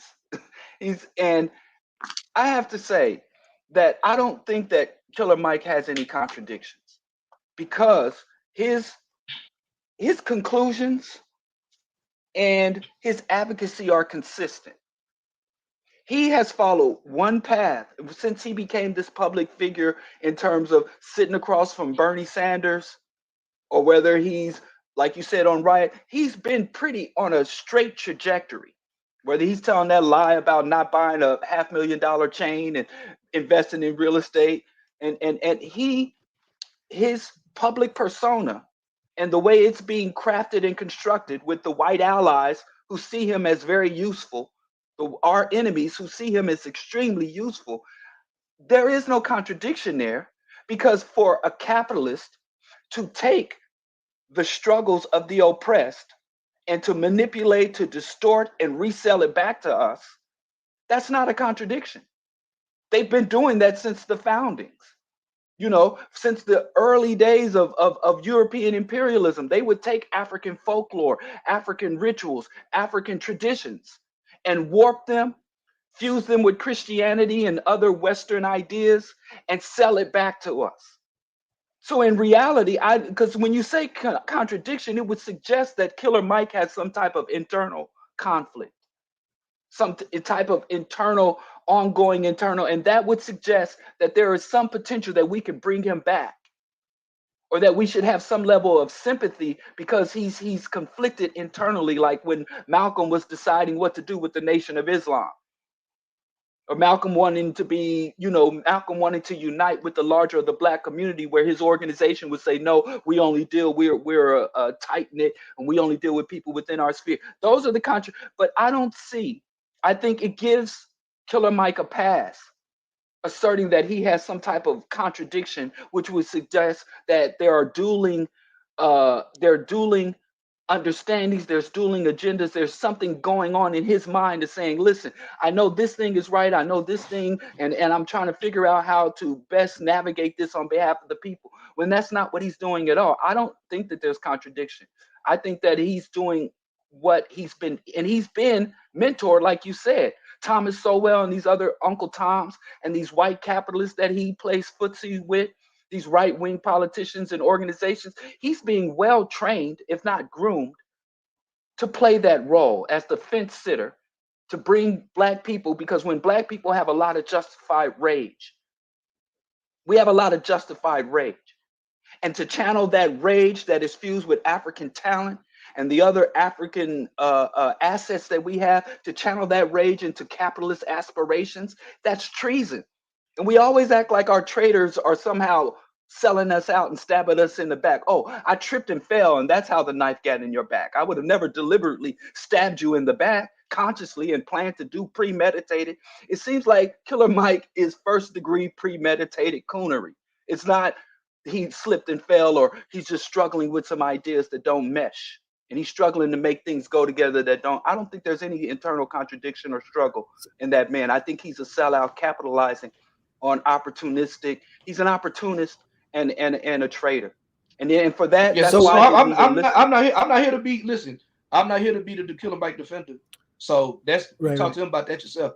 I'm not. You know what I'm saying? I hear what you're saying, but I hear what you're saying. I receive it, but I'm not the avatar for Killer Mike. So that's so.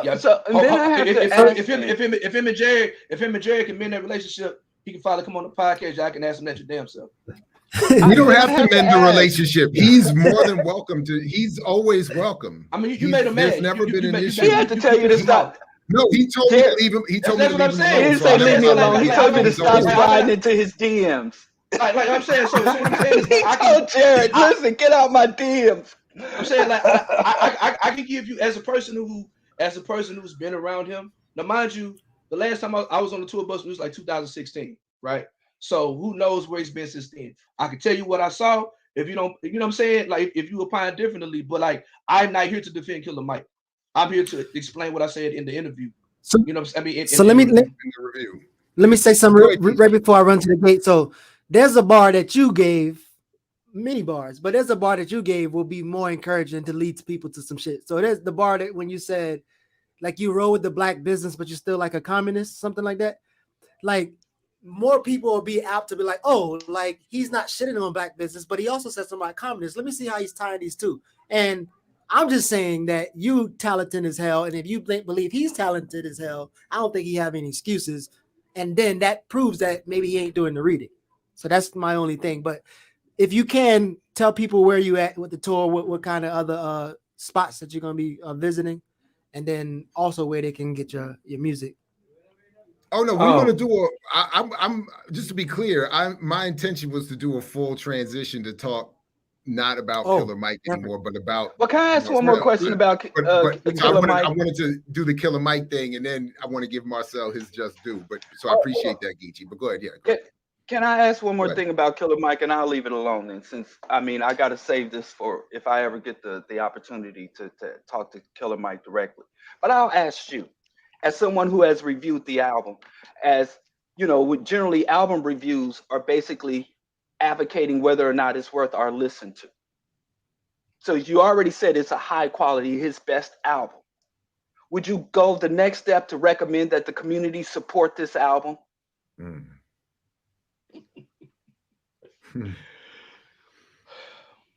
That we buy it, we listen to it, we pass it around, bootleg it. What do we do with that assessment that it's the best album? Because I have no intention on listening to it. Like I don't listen to Kanye. I take shit mad personal. It depends. So if somebody asks me, I mean, you heard that Killer Mike, man, that shit slap. That would be my answer. I have to say no, I haven't heard it, and I wouldn't hear it because I'm telling you me. I'm saying if you ask me, people would like. So if you look, I said my hot takes review. So this was just me listening to it. These are my hot takes, my personal opinion. It turned into review. I'm surprised that I'm here to even talk about shit, right? But what I tell people to listen to the album, I'm like, yeah, if you like hip hop, things of that nature, it's yes, I would on a hip hop level. On a hip hop level, I would. I'm not asking a hip hop level.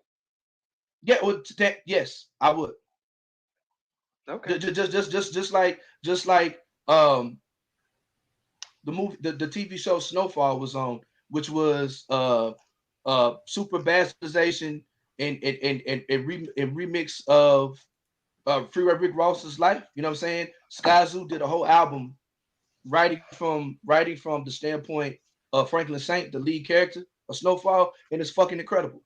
The storytelling, the rhymes, things of that nature. There should be no consequences for treason. Huh? There should be no consequences for treason. The community can still support you. So if Kanye drops another dope album, we should go out and buy it. When the new Yeezys come out, we should run out and buy it. No matter how detrimental you are, how openly or overtly treasonous you are, how much, no matter how parasitic you are, if it tastes good, we should eat it, regardless of the ingredients. Those are your words. No, I'm asking you. That was a question. Let me put that in the form of the question. As Black people, and I'm not talking about Black buying power. I see, I see Jared over there shuffling through his notes. I'm not talking about. I don't suggest just because we don't support his album, he not gonna get rich or that we can collapse the industry. I'm talking about for our own how we navigate the system and engage the system. There should be no consequences that individuals, we as individuals or we as a community should seek to level against those who betray us. If it tastes good, ignore the ingredients and consume it. Is that because that's what I'm hearing? Maybe I'm putting words in your mouth. Regardless of who the person is or how the person maneuvers through society or how the person relates to our struggles, if we like what they're doing, we should gobble it up. No principle stands. This is Diallo. Mr. Diallo is here. Good morning.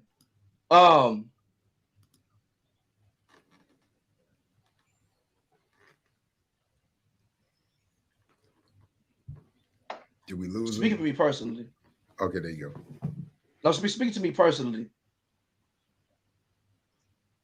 I listen to a lot of hip hop.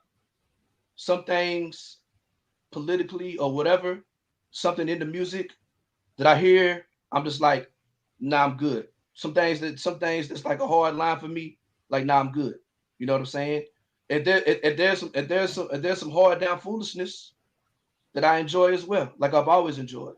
From West Coast gangster rap to MOP's Andy Up, which is literally about robbing other Black people. You know what I'm saying? So there's nothing like Biggie was one of my all-time favorite MCs. He said nothing that was positive. You know what I'm saying? It says so to answer your question. So to answer your question, limit. So he's still talking about cutting people with box cutters and calling women bitches on Sky's the Limit. If Sky's the Limit is the most positive song. I'm just saying. Let's not go to Diddy. Let's stay on. Does that balance out tying up your daughter in the Brooklyn basement? That's only because the dude was testifying. The girl would have been fine if the guy didn't testify. It was just he sent the guy a note saying, "Yo, when you get up on the stand, you taking it out of context." Yeah, the girl would be released if her father would testify and say what he's supposed to say on the stand. The big difference, and I just the big difference, and I get all that, and I think it's been, you both have touched on this very well, is that the big difference is that Biggie and whoever never presented themselves as radical Pan-Africanists and revolutionaries. So that to me is the biggest. And they didn't put so well in the NRA either. Correct. That's correct. So because Black people, going back to the jukes, going back to the prohibition, we've always had blue music. There's always been, I want a big fat woman. You know, we've always had what is called blue music, salacious music. Every culture has that.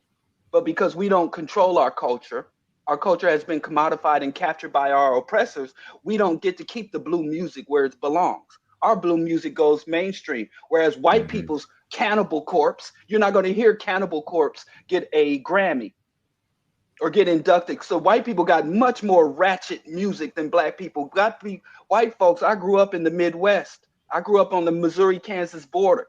I never heard gangster raps ain't come close to what these white boys and this grunge and this death metal and this industrial house music that these white folks is making. They talking about doing horrendous shit. But we don't get to say, hey, this is the music we make. This is for the adult grown folks music. Like when I was a kid, when they put us to bed and put on Richard Pryor albums, put on some old, them old Nasty Blues album when the kids go to bed. Now they play that shit on mainstream radio. When you go to white radio, it's Taylor Swift. Black radio, it's Murder, Death, Kill. Shout out to Clear the Airways Project and Brother Quab, and I support Clear the Airways. So, but all that to say is, I'm old school.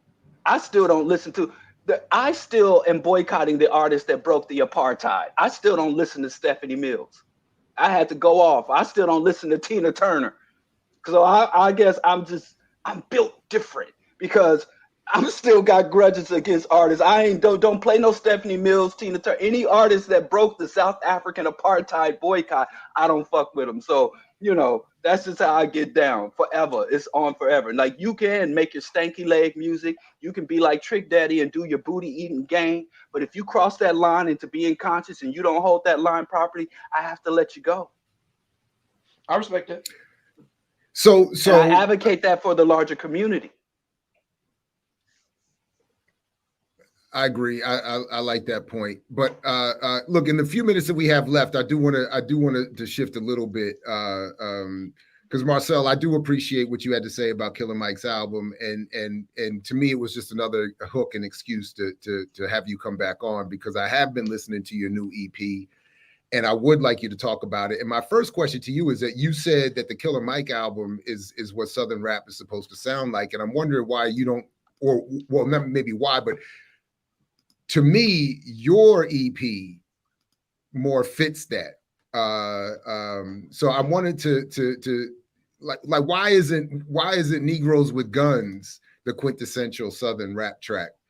Not to juxtapose per se against Killer Mike, but just as a segue, because I think I mean I really do. I think I love the whole thing here, and I can listen to the album, and it's nice that I'll stop here, but I can that by saying that it's great that I don't have to suspend my political beliefs to enjoy the album, and as you said, it slaps as much as anything else. So let's tell us about it.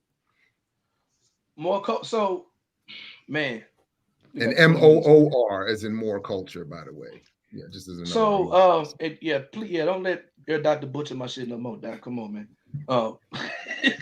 But so I'm an underground conscious touring artist, independent artist, and I never get to see people like you guys in the audience.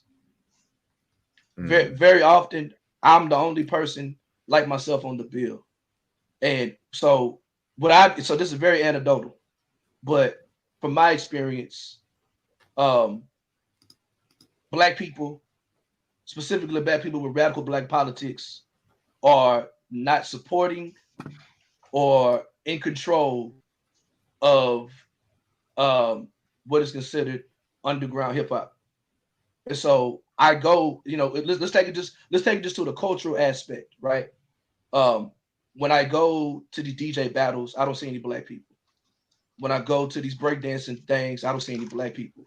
All the writers are Asian, white, or Latino, right? Hip hop is a Black culture. It's an extension of Black culture. And so for me, more culture is reminding people that like hip hop is Black culture. And hip hop is Black culture. And I'm going to put Black politics in my true school, because the first project was called For the Culture, and it was at the time I had made all my conscious hip hop.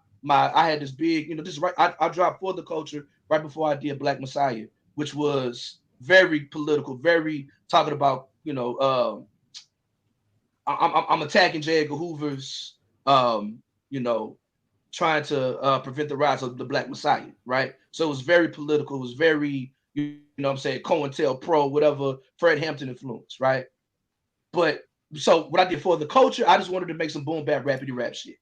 When I got with the same producer and I did more culture, I said, okay, we doing the backpack rapidy rap shit, but this time, I'm artistically, I'm going blacker and blacker and blacker as the audience I see are wider and wider and wider. You know what I'm saying?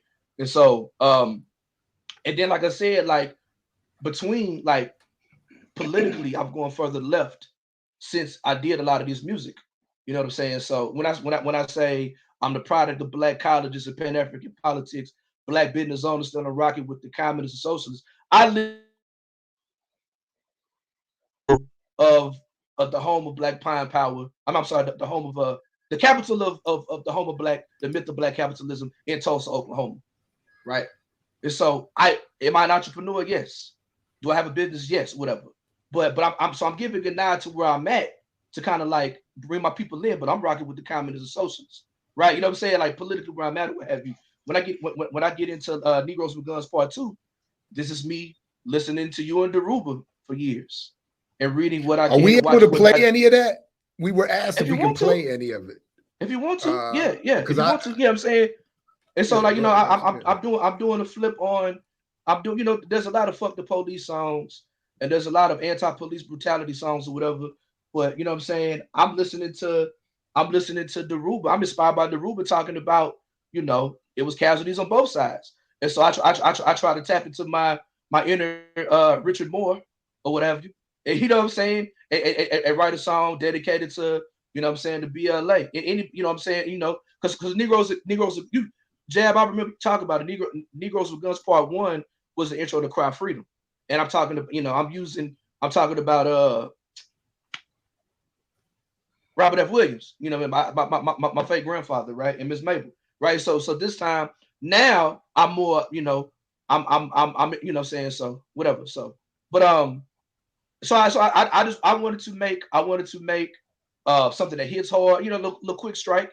I haven't, since I moved to Tulsa, this is the first project that I've released that I recorded in Tulsa, what have you. It's a little quick strike. I'm working with some other stuff or whatever that's going to be even like furthermore reflective of my politics and things of that nature moving forward. And I'm really big shout out to M. Slago, man. Like we do, he brings out a different side of me as an artist, and he really challenges me to really go right and kind of put those things out there. But I'm really proud of it. It's a lot of it's going really real live or what have you. You know what I'm saying? I'm on the second leg of my tour right now. I'm in Baton Rouge. I was in New Orleans last night. I'm in Baton Rouge right now, but I'm going back to Jackson, and I'm doing a festival here in Baton Rouge tomorrow. Then I'm shutting it down for a little bit so I can be a dad and do dad things. Right on. I appreciate it. Let me play a little bit of this Negroes with Guns track so folks get an idea of what we're talking about. And then definitely we'll put the link in the show description and encourage people to support the work beyond this. But check this out here. I was back on my black shit. I thought I was gonna get back on my black shit. They don't call me black for nothing. Let's go. Rap music's my ministry, and every word's a weapon cocked to form niggas' enemies. So that means that the chopper had no choice but to prosper. Militant like Willie Ricks, call me young Mukasa Dada, going hard in the paint. Similar to Waka Flocka, there's an eagle on my waist. I won't hesitate to pop it. If a devil's in my section, ever trying to cause a problem, I got some rebels trained to draw and squeeze and watch them drop. I got my shooters out to study at the Ruber. My partner, baby mama, at home reading that aside, making sure that our politics is solid. Military minded, cause our kids are getting slaughtered. Firearm training for my son and my daughter. Canada daddy gone, gotta take care of mama, and my wife can't wait to go and hit the gun range. She'll let that bitch sail and miss maybe when she bang. The police got a little gun, so when I'm on the block, I walk around with a bigger one. The police got a little gun, so when I'm on the block, I walk around with a. The police got a little gun, so when I'm on the block, I walk around with a bigger. I wish I could fade it out. I'll just leave it a little taste. I would just leave it a little taste. Oh man. What's up, Diallo? I love that joint, man. I see Diallo, you about to say something? What's up, man? Hey, yeah, it's nice. It's nice. I have to say, I just learned about you from Jared, and I look forward to going through it. When I get in the rental car to head to, I'm just going to the Civil Rights Museum here in Atlanta just to look through the windows because I'm not paying no $21 to look at lynching photos, but I'm gonna hook it up on the celly and play it. So I look forward to getting it. I do support. I did want to kind of talk about the white audience, but maybe that's something we could approach. I'm not rushing us off. I just wanted to. I didn't want to just. Please with the track. But go ahead, yeah. Please. Well, first of all, the black folks are out there because when I went to see, before I left New York, I went to see Dead Prez in Harlem at Marcus Garvey Park, and it was predominantly white audience. But the black, we were out there, but we get drowned out. I go see Boots Riley from the coup, and he went to the riot room in Chicago, and it was white folks. We were drowned out. So You go see Jungle Brothers. One of my favorite groups. These are groups back in the day, but I remember when my first hip hop concerts were in the early '80s. I was going to see the Fat Boys, and it was all black. The hip hop audience was all black. So it was switched because this whole concept of crossover. It happened with going back to James Brown. Gil Scott Heron. When I went to see Gil Scott Heron several times, and it was predominantly white, but that ain't got nothing to do with black folks. That is the nature of capitalism, commodification of culture, colonialism. We still, just because we have U.S. citizenships, African people are still colonized. Colonization is a situation when you can't control what comes into or exits your territory, and you have no control over the pricing, the processing, the distribution of your natural resources. And that's whether it's bauxite or whether it's your music and your culture. So that it's not the black audience is not missing. It's because the black audience is herded like cattle. Because I went to see Shehu Kuti at Harlem, and it was a bunch of white folks at the Apollo Theater. 1 week later, 19 Keys showed up and sold the place out, and it was all black people. That is the nature of oppression and menticide. And that is the machinations. But I think one of the things that would solve this issue of the white people using our pain and feeding off of our struggles and using our struggle as entertainment is for us, we got to start drawing these lines in the sand. We got to start drawing these lines in the sand. We got artists talking about revolution. Chuck D put out a dedication to Colin Powell. Dead Prez made a song with Jay-Z. We got to start taking our shit more serious. But if we being flaky and wishy-washy with our shit, yeah, he dissed us, he's a traitor, but I still rock with him, I think that we'll never win back the black audience. We'll never, because the whole point of it is the consciousness. And consciousness is behavior. Just quickly, I don't think the black audience is missing from these shows because of the content. I think they're missing because these artists aren't promoted to black audiences. But so this is very and for us to depend on the white promotional infrastructure to determine what aspects of the black culture that will be consumed. Like if Tyler Perry, when he was doing theater, going all over the country selling out and then bootlegging out the trunk, Tyler Perry DVDs were everywhere back in the day. So it's not just promotion, and why we need them to promote us to us. That's a problem unto itself. Where the hell did that come from? So to speak to what you're saying, this is very anecdotal, right? I ain't got no data to back this up. What I will say is, because of the way we've been conditioned, it's crazy. It's the experience in America for black folks. We create the culture. They take the culture.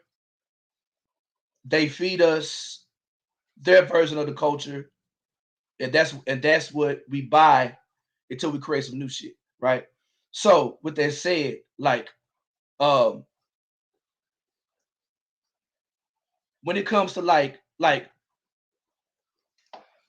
I make conscious rap for gang members, right?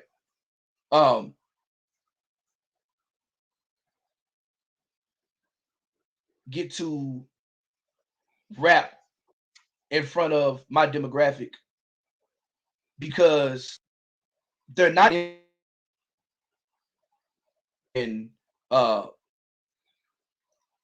when I rap about when I mention that I'm a socialist in front of white crowds, they cheer, right? Woo-hoo! Whatever form of socialism it is. When I mention that in front of black crowds, it's crickets. They're not interested in that. A lot of like black folks, whatever, poor black folks have been conditioned to party and bullshit, right? And so the people with the politics, and maybe because we're older, maybe because we're disillusioned or what have you, they're not coming to the shows, right? Now I'm an underground rapper, right? You can see me for $5, $10, right? You can see me in a dive bar. I'm not at the stadiums. I'm very accessible. I'm very approachable. You know what I'm saying? But it's so the barriers that keeps someone from seeing a Kendrick Lamar are not there for me, right? Like even with like, and I think me and Jared talked about this last time, right? Like as a person, and me and Geechee have talked about this offline as well. As a person who wants to learn from people like yourselves, you know what I'm saying? Who wants to be able to like, you know, kick this propaganda on behalf of our people, like learning from these different organizations, right? There has not been a whole lot of support for me. And I'm not trying to make this about me. I'm just saying in general. You know what I'm saying? Like you don't these people are not coming out to the show. These people are not like it took Killer Mike to come out for you to talk to me about my shit, even now. You know what I'm saying? Hold on. That's not hold up. Okay. Hold up. That's not entirely fair. You've been here before Killer Mike. You'd have been here without the Killer Mike. It just was the timing. It was just the timing of seeing the Facebook post and reaching out to you and seeing Geechee talking about it too. So don't do me like that, man. Okay.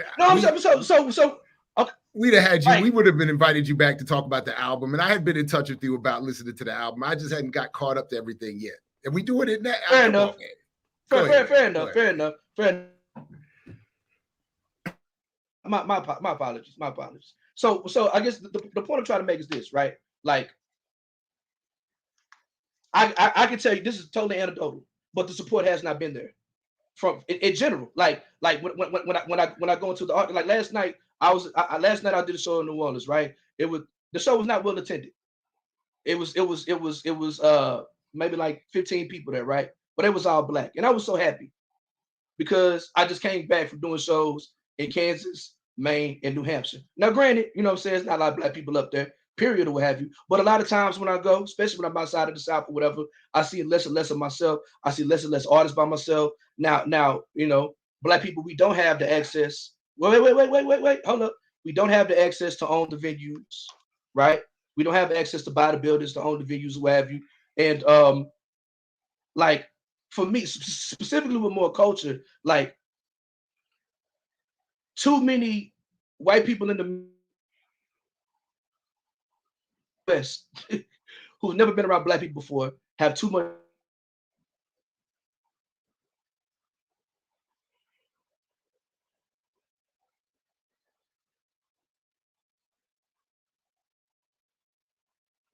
I think we lost him on that one. Yeah, I'm muted. He's frozen. We just.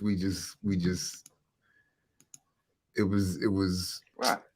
Like I'm going to see Capleton, and I guarantee you, 99% of that crowd is going to be Black when I'm going to see Capleton. It's also the venues because I mean that reggae vegan fest. It's like you said, it's the venues. But can I speak to when he talked about? I'm back. Oh. Can y'all hear me?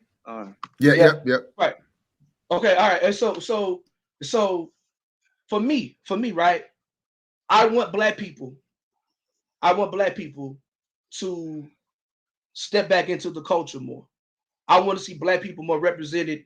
I want to see Black people more represented as the owner of the venues, as the promotional companies, as the bookers, as the artists. You know what I'm saying? It's specifically, you know, us with these particular politics or the particular views. Like, I want to see us like, and I get it post-pandemic and whatever, people got jobs and kids and things of that nature. We're not able to get out as much as we used to, right? But like I want to see Black people more out. We can do a lot of critiquing of what we don't like or what have you. You know what I'm saying? But so for me, like I would like to just across the board, period. I would like to see Black folks more engaged in the actual cultural elements, more represented, more better. Listen, I hate to be in a position to defend Black folks because I'm a hater and I prefer to hate on people. So I don't like being in a position to defend. But when you make the statement that you mentioned socialism before a white crowd and they cheer, and you mentioned socialism before a Black crowd and they sit silent, when the white folks get in their dad's Tesla to drive home, that just after cheering socialism, get in their dad's Tesla to drive home, and got investment in savings accounts, living on land that their family appropriated from black folks, versus black people. Because I grew up around the black people I grew up with, to them saying socialism and communism due to their indoctrination was akin to being demonic and anti-American. But I know where I had a family within my own family, two well-employed strivers in my family redistributed the wealth. I had a aunt, as I was living in the projects with parents incarcerated, basically an orphan, and I had an aunt that paid my way to private school. I had an uncle that was supporting a well-employed uncle that was supporting 3 other households other than his own, and fathering 3 other households of children where the father was not present for various reasons. Black people, we ain't got to talk it because we live it. That's what P. Diddy said. I ain't got to talk it because I live it. So instead of, being down on black people for not comprehending the terminology, in which I do think we should, as semantics and definitions, and I do appreciate that. But let's not get lost in the sauce and start to delude ourselves into thinking that the white masses, because they'll cheer the word socialism as they are the primary benefactors of capitalism and imperialism. That's and black people who use cooperative economics and redistributive value systems, even though we don't have the academic terms for it. Like I said, my great grandmother, if you called her an African, she would think you were trying to insult her, was more of a Pan-Africanist and lived more African communal values than almost any other black person I've ever engaged with in all my years in the struggle. So I just want to be able to, give a proper perspective on this, because, white folks showing up to shows. So white folks have been having black folks entertain them since we were playing fiddles in the dining halls of plantations. So let me give you more context. That's not. Let me give you more context. Let me give you more context, right? Because this is our first time ever having a conversation, right? So I want to make sure I put context out there. So by no means I'm not trying to praise the white man. I'm not you have no idea how happy I was right in front of black people last night, and I said it several times, right? Especially when there's black women in the crowd. That makes everything better, right? What I'm saying is, so I'm sure you don't know the history of Baton Rouge as it pertains to rap music, right? I am roughly about a year younger than Lil Boosie, and so while I'm doing my underground backpack boom bap conscious rap shit, Boosie's coming up, and there's a style of music called jig music. It's like it's street music based about popping pills, right? So while this stuff is going on, I'm a backpacker. I'm a conscious MC, and if I can give you $1 for every time nobody wants to hear, so this is anecdotal, right? If I could give you $1 for every time that nobody want to hear that black shit, we here for the, what I'm saying, nobody want to hear that black shit. Like people have literally said, people have literally said, you're not gonna make it talk bad about white folks, right? You understand what I'm saying? And so it's not a situation to where it's like it's so many different subgenres, it's so many different like styles or whatever in pockets in rap, especially as an independent rap, right? Other places or more specifically in the South, right? Like a lot of times artists have to, like a person like myself, always had to go against the grain, against whatever the local party or street music was. You understand what I'm saying? And so for me, I had to become a touring artist by force, because the people in the exact same community, the exact same young people that I was organizing and I was teaching in and I was mentoring in or what have you, they was not trying to hear no conscious black rap, right? But I hate to cut you off, bro, but I have to leave. I'm actually I got a break. I have to get over to Morehouse for a meeting there. I really appreciate you. I hope we can get you back sooner than later. Maybe we will. If Jared Ball, maybe if you mention Dave Chappelle or something or some other to provoke Jared to invite you again. Because I definitely want to continue this dialogue. I really hate that I got to run like this. We're friends on Facebook, man. Like, yeah. Good. Thanks, all right, Diallo. so we definitely have to link. Well, I mean, we've been friends on Facebook, bro. Wonderful, wonderful. So we definitely will continue this dialogue because I think it's valuable. I really appreciate you being here, but I gotta go. Wife looking at me sideways. So All right, I'll see peace, y'all. Diallo. Peace to the family. I'll see you All right, Sunday, man. Jared, and I'll You'll see see me. Geechee when he Yep. lands, and I'll see everybody in Atlanta Community Builders Conference. Looking forward. Peace. Peace, man. Oh man, Wait, so I want to finish my point, Jerry. I'm finishing my point, Please. right? And so I was always told I want to hear that black shit, right? Like I was the artist that nobody wanted to work with because I was a black conscious rapper in Baton Rouge, and it wasn't until Alton Sterling got killed and lynched in Baton Rouge to where my song "Cry Freedom" became the damn anthem of the movement, right? It became. If you go back and look at protest videos, you see people with "Cry Freedom" t-shirts, and you hear the song "Cry Freedom" in the background, right? And so that's what people really started understanding. And because I was already on the ground organizing, like I met with the Nation of Islam and Jasiri X, and Alton Sterling's aunt. We raised money for whatever. And so this is the point I'm trying to make, right? And I said this as much last time, like, there are conscious hip hop artists out here who are trying to do the work, who are trying to expound on the politics, who are trying to do the organizing, who are taking things that we learn on this channel and elsewhere, and in these books and in these documents, and we try to put it into our art or what have you. And what I'm saying is, on the other end of the spectrum, when I go outside, these are not the people who are coming to the shows. They're not coming to the shows. You know what I'm saying?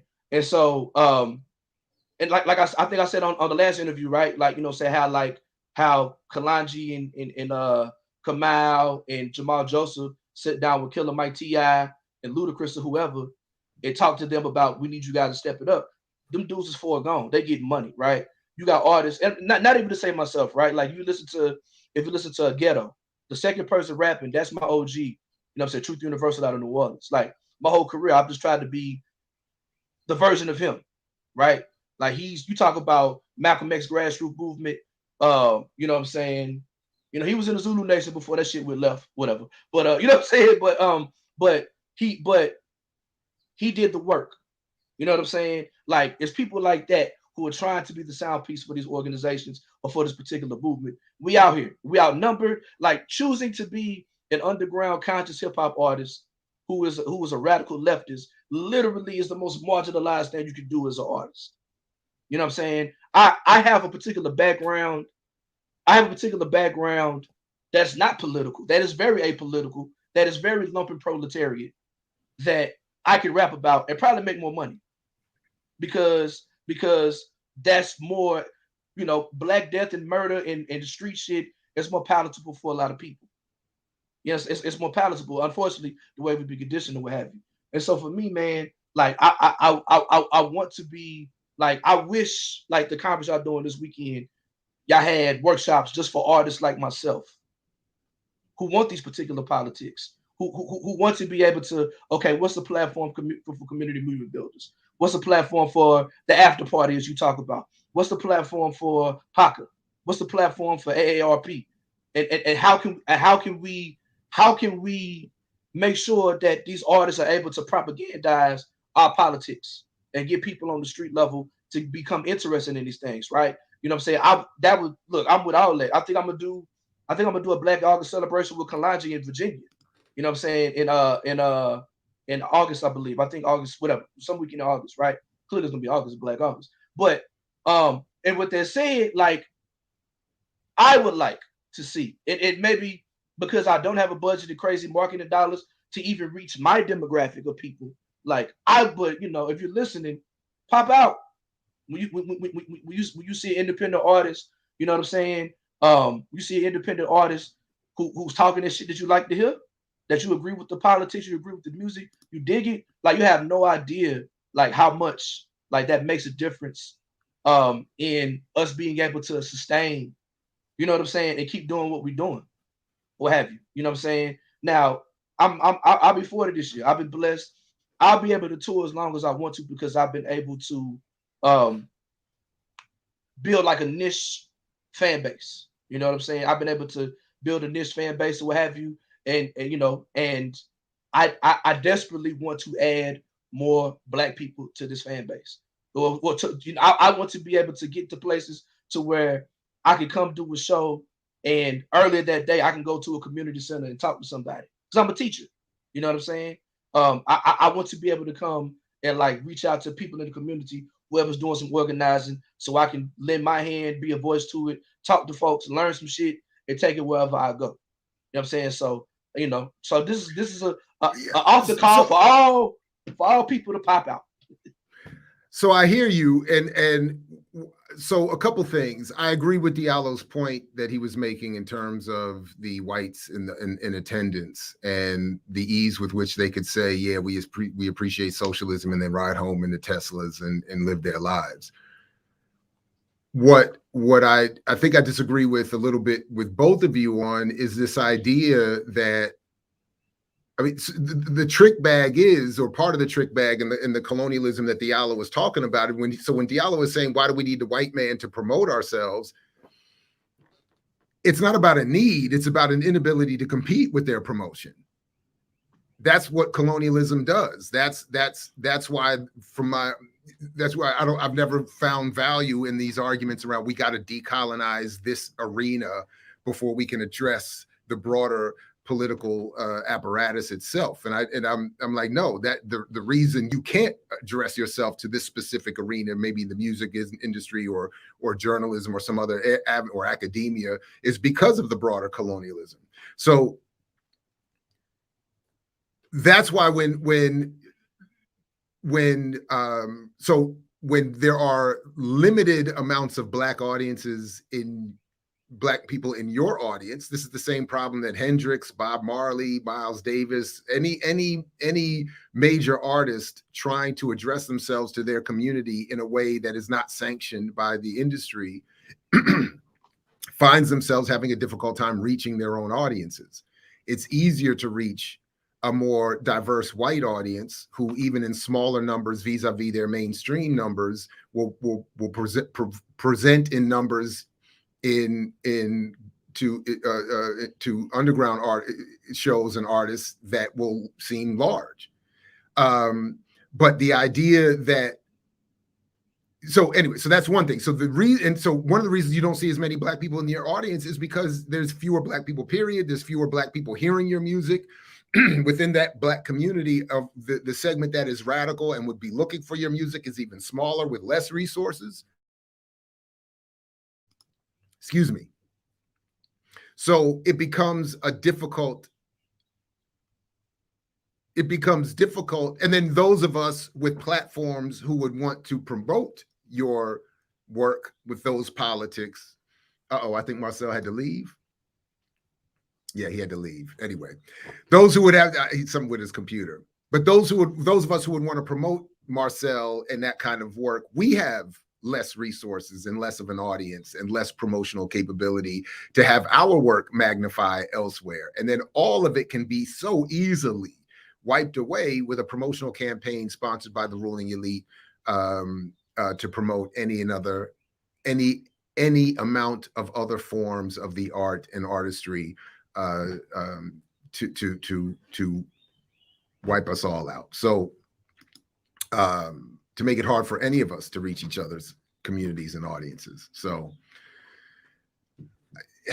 that's why I don't think it can be. I don't think any of us could be expected to do more with more of an impact until we do more within the organizing that within the spaces that we all exist in. So I'm just trying to say, Marcel, I think that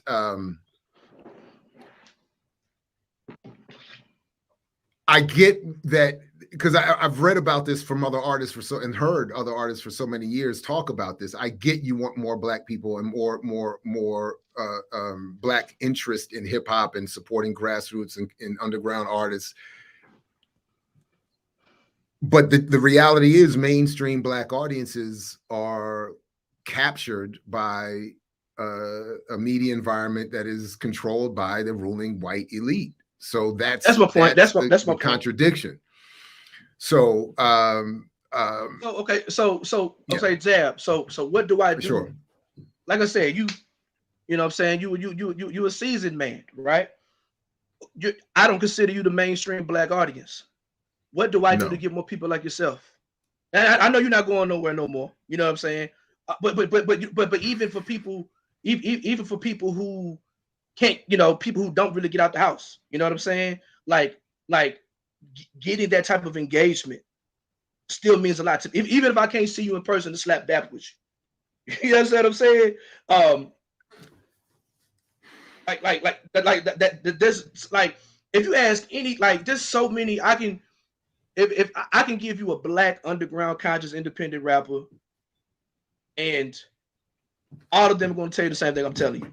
If they got the politics I do or message I do or not, like the common denominator is we don't see ourselves when we go outside, and it's really a thing. And so I agree with you. Like for a lot of people, they know what's local and they know what's super mainstream.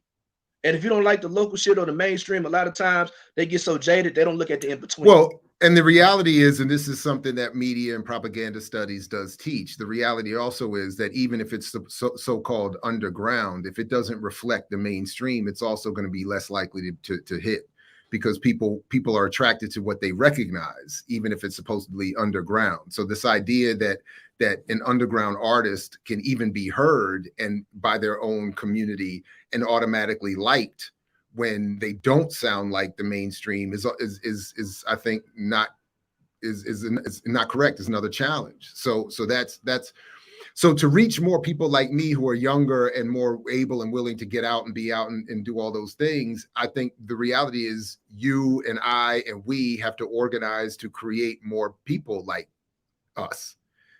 And the fact is, we're not sufficiently producing younger generations of radicals in the way that like my generation was accidentally radicalized by hip hop that had not been fully conquered.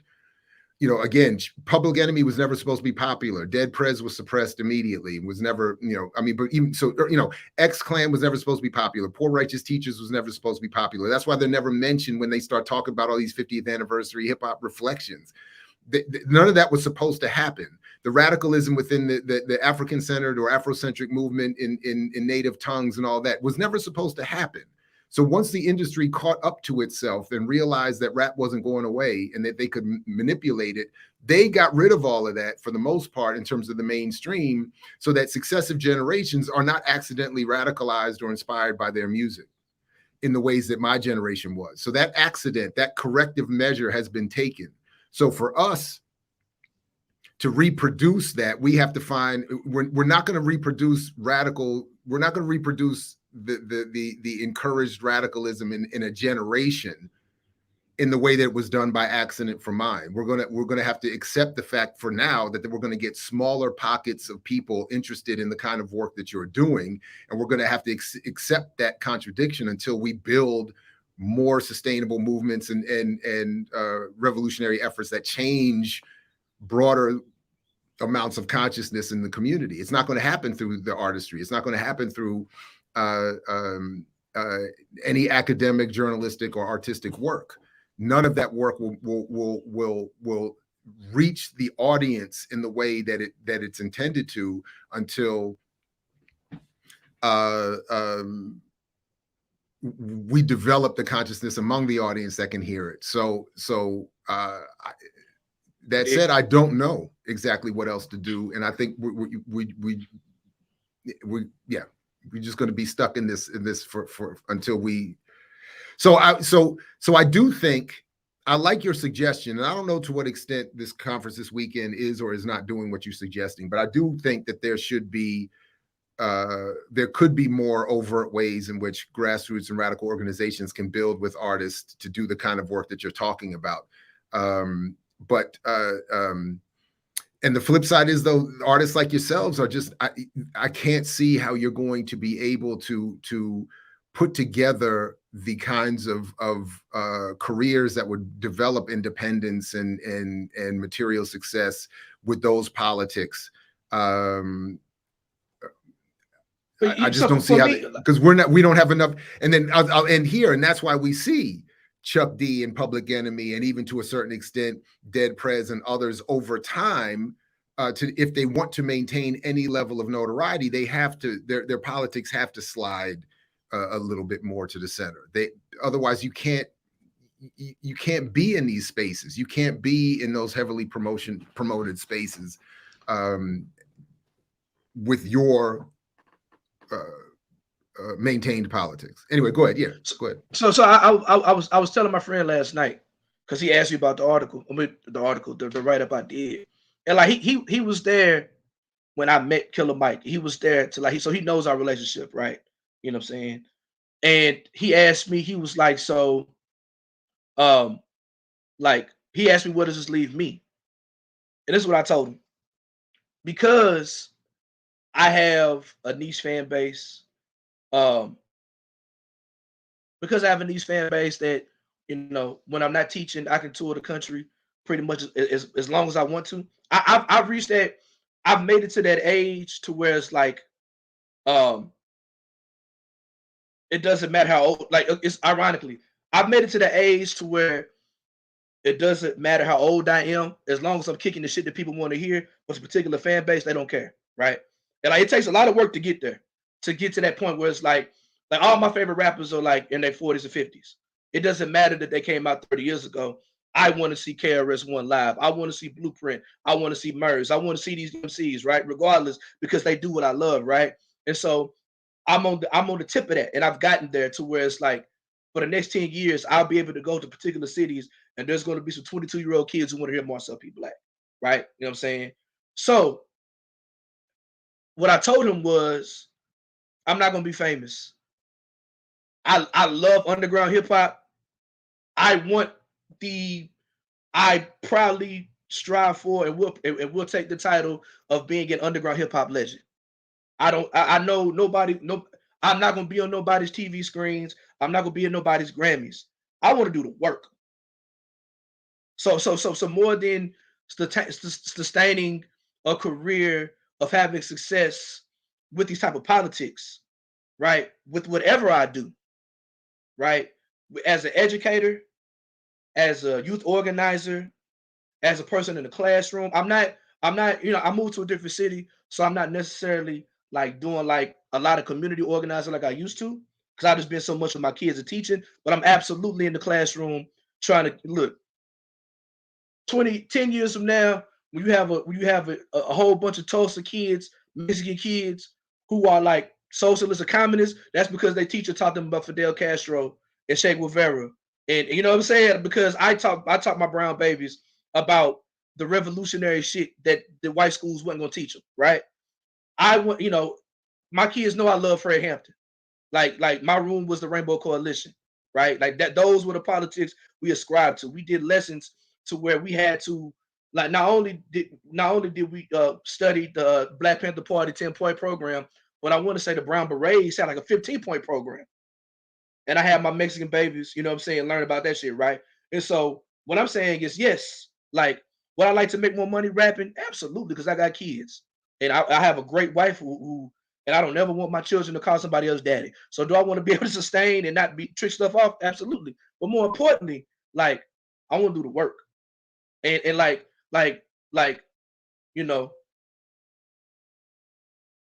5%, but I'm gonna be a poor righteous teacher to change the black situation regardless. You know what I'm saying? Like I don't look at numbers. I don't look at numbers like that. Of course, like, I'm traveling, so I need to get, I need to make sure I can eat things of that nature, whatever. And I want to do festivals and other type of stuff, right? But on hip hop level, I'm a dope ass MC. I'm a great writer. But I truly do believe in this is from me, and I know, EYL is being, EYL, you guys are atheists, and I respect that. Just like how you learn from Daruba, who's a Muslim, I learned from you, who's an atheist, right? I put it in the closet, but I come from a tradition in which music is my ministry. But rap music is my ministry, right? My rap music is my ministry, and radical left politics are my politics, right? And so who I am is a person who wants to be able to take these things that I read, that I learn, that I study, that I engage, and be able to put it in the studio, put it on the stage, but also me as an educator, put it in the classroom, put it in, you know, as a lot of things with youth organizing, go to these community centers, do this grassroots organizing as much as I possibly can, right? You know what I'm saying? It's like and it does get this, it does get discouraging, because at the end of the day, you're right, we're not organized enough to make sure that we can incubate, like, you know, like you said, when you was in the early 2000s, you had the hip hop nation building, things of that nature, right? And like you said, I was listening to one of the episodes of Remix the other day. All that shit has been wiped out. All the shit has been wiped out. But now I think we have a different opportunity, because, like, I feel like a lot of what I was doing was like directed strictly towards supporting the Democrats, right? So now when we have the conference that's going on this weekend, who are, if they are voting, it's going to be third party. You know what I'm saying? This is the time. These are the things that we're not so tied to the political apparatus to be able to, like, bring hip hop artists in, right? And that's what I'm saying, right? It's bigger than just me trying to make me some money, right? Because I was only paid by the public school system. You know what I'm saying? I was only trying to intervene.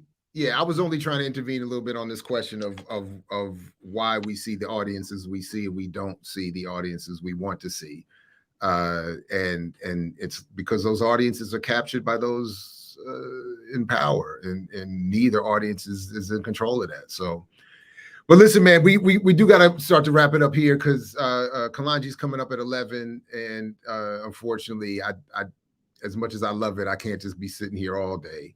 But listen, I put the link to your Bandcamp is already in the show description.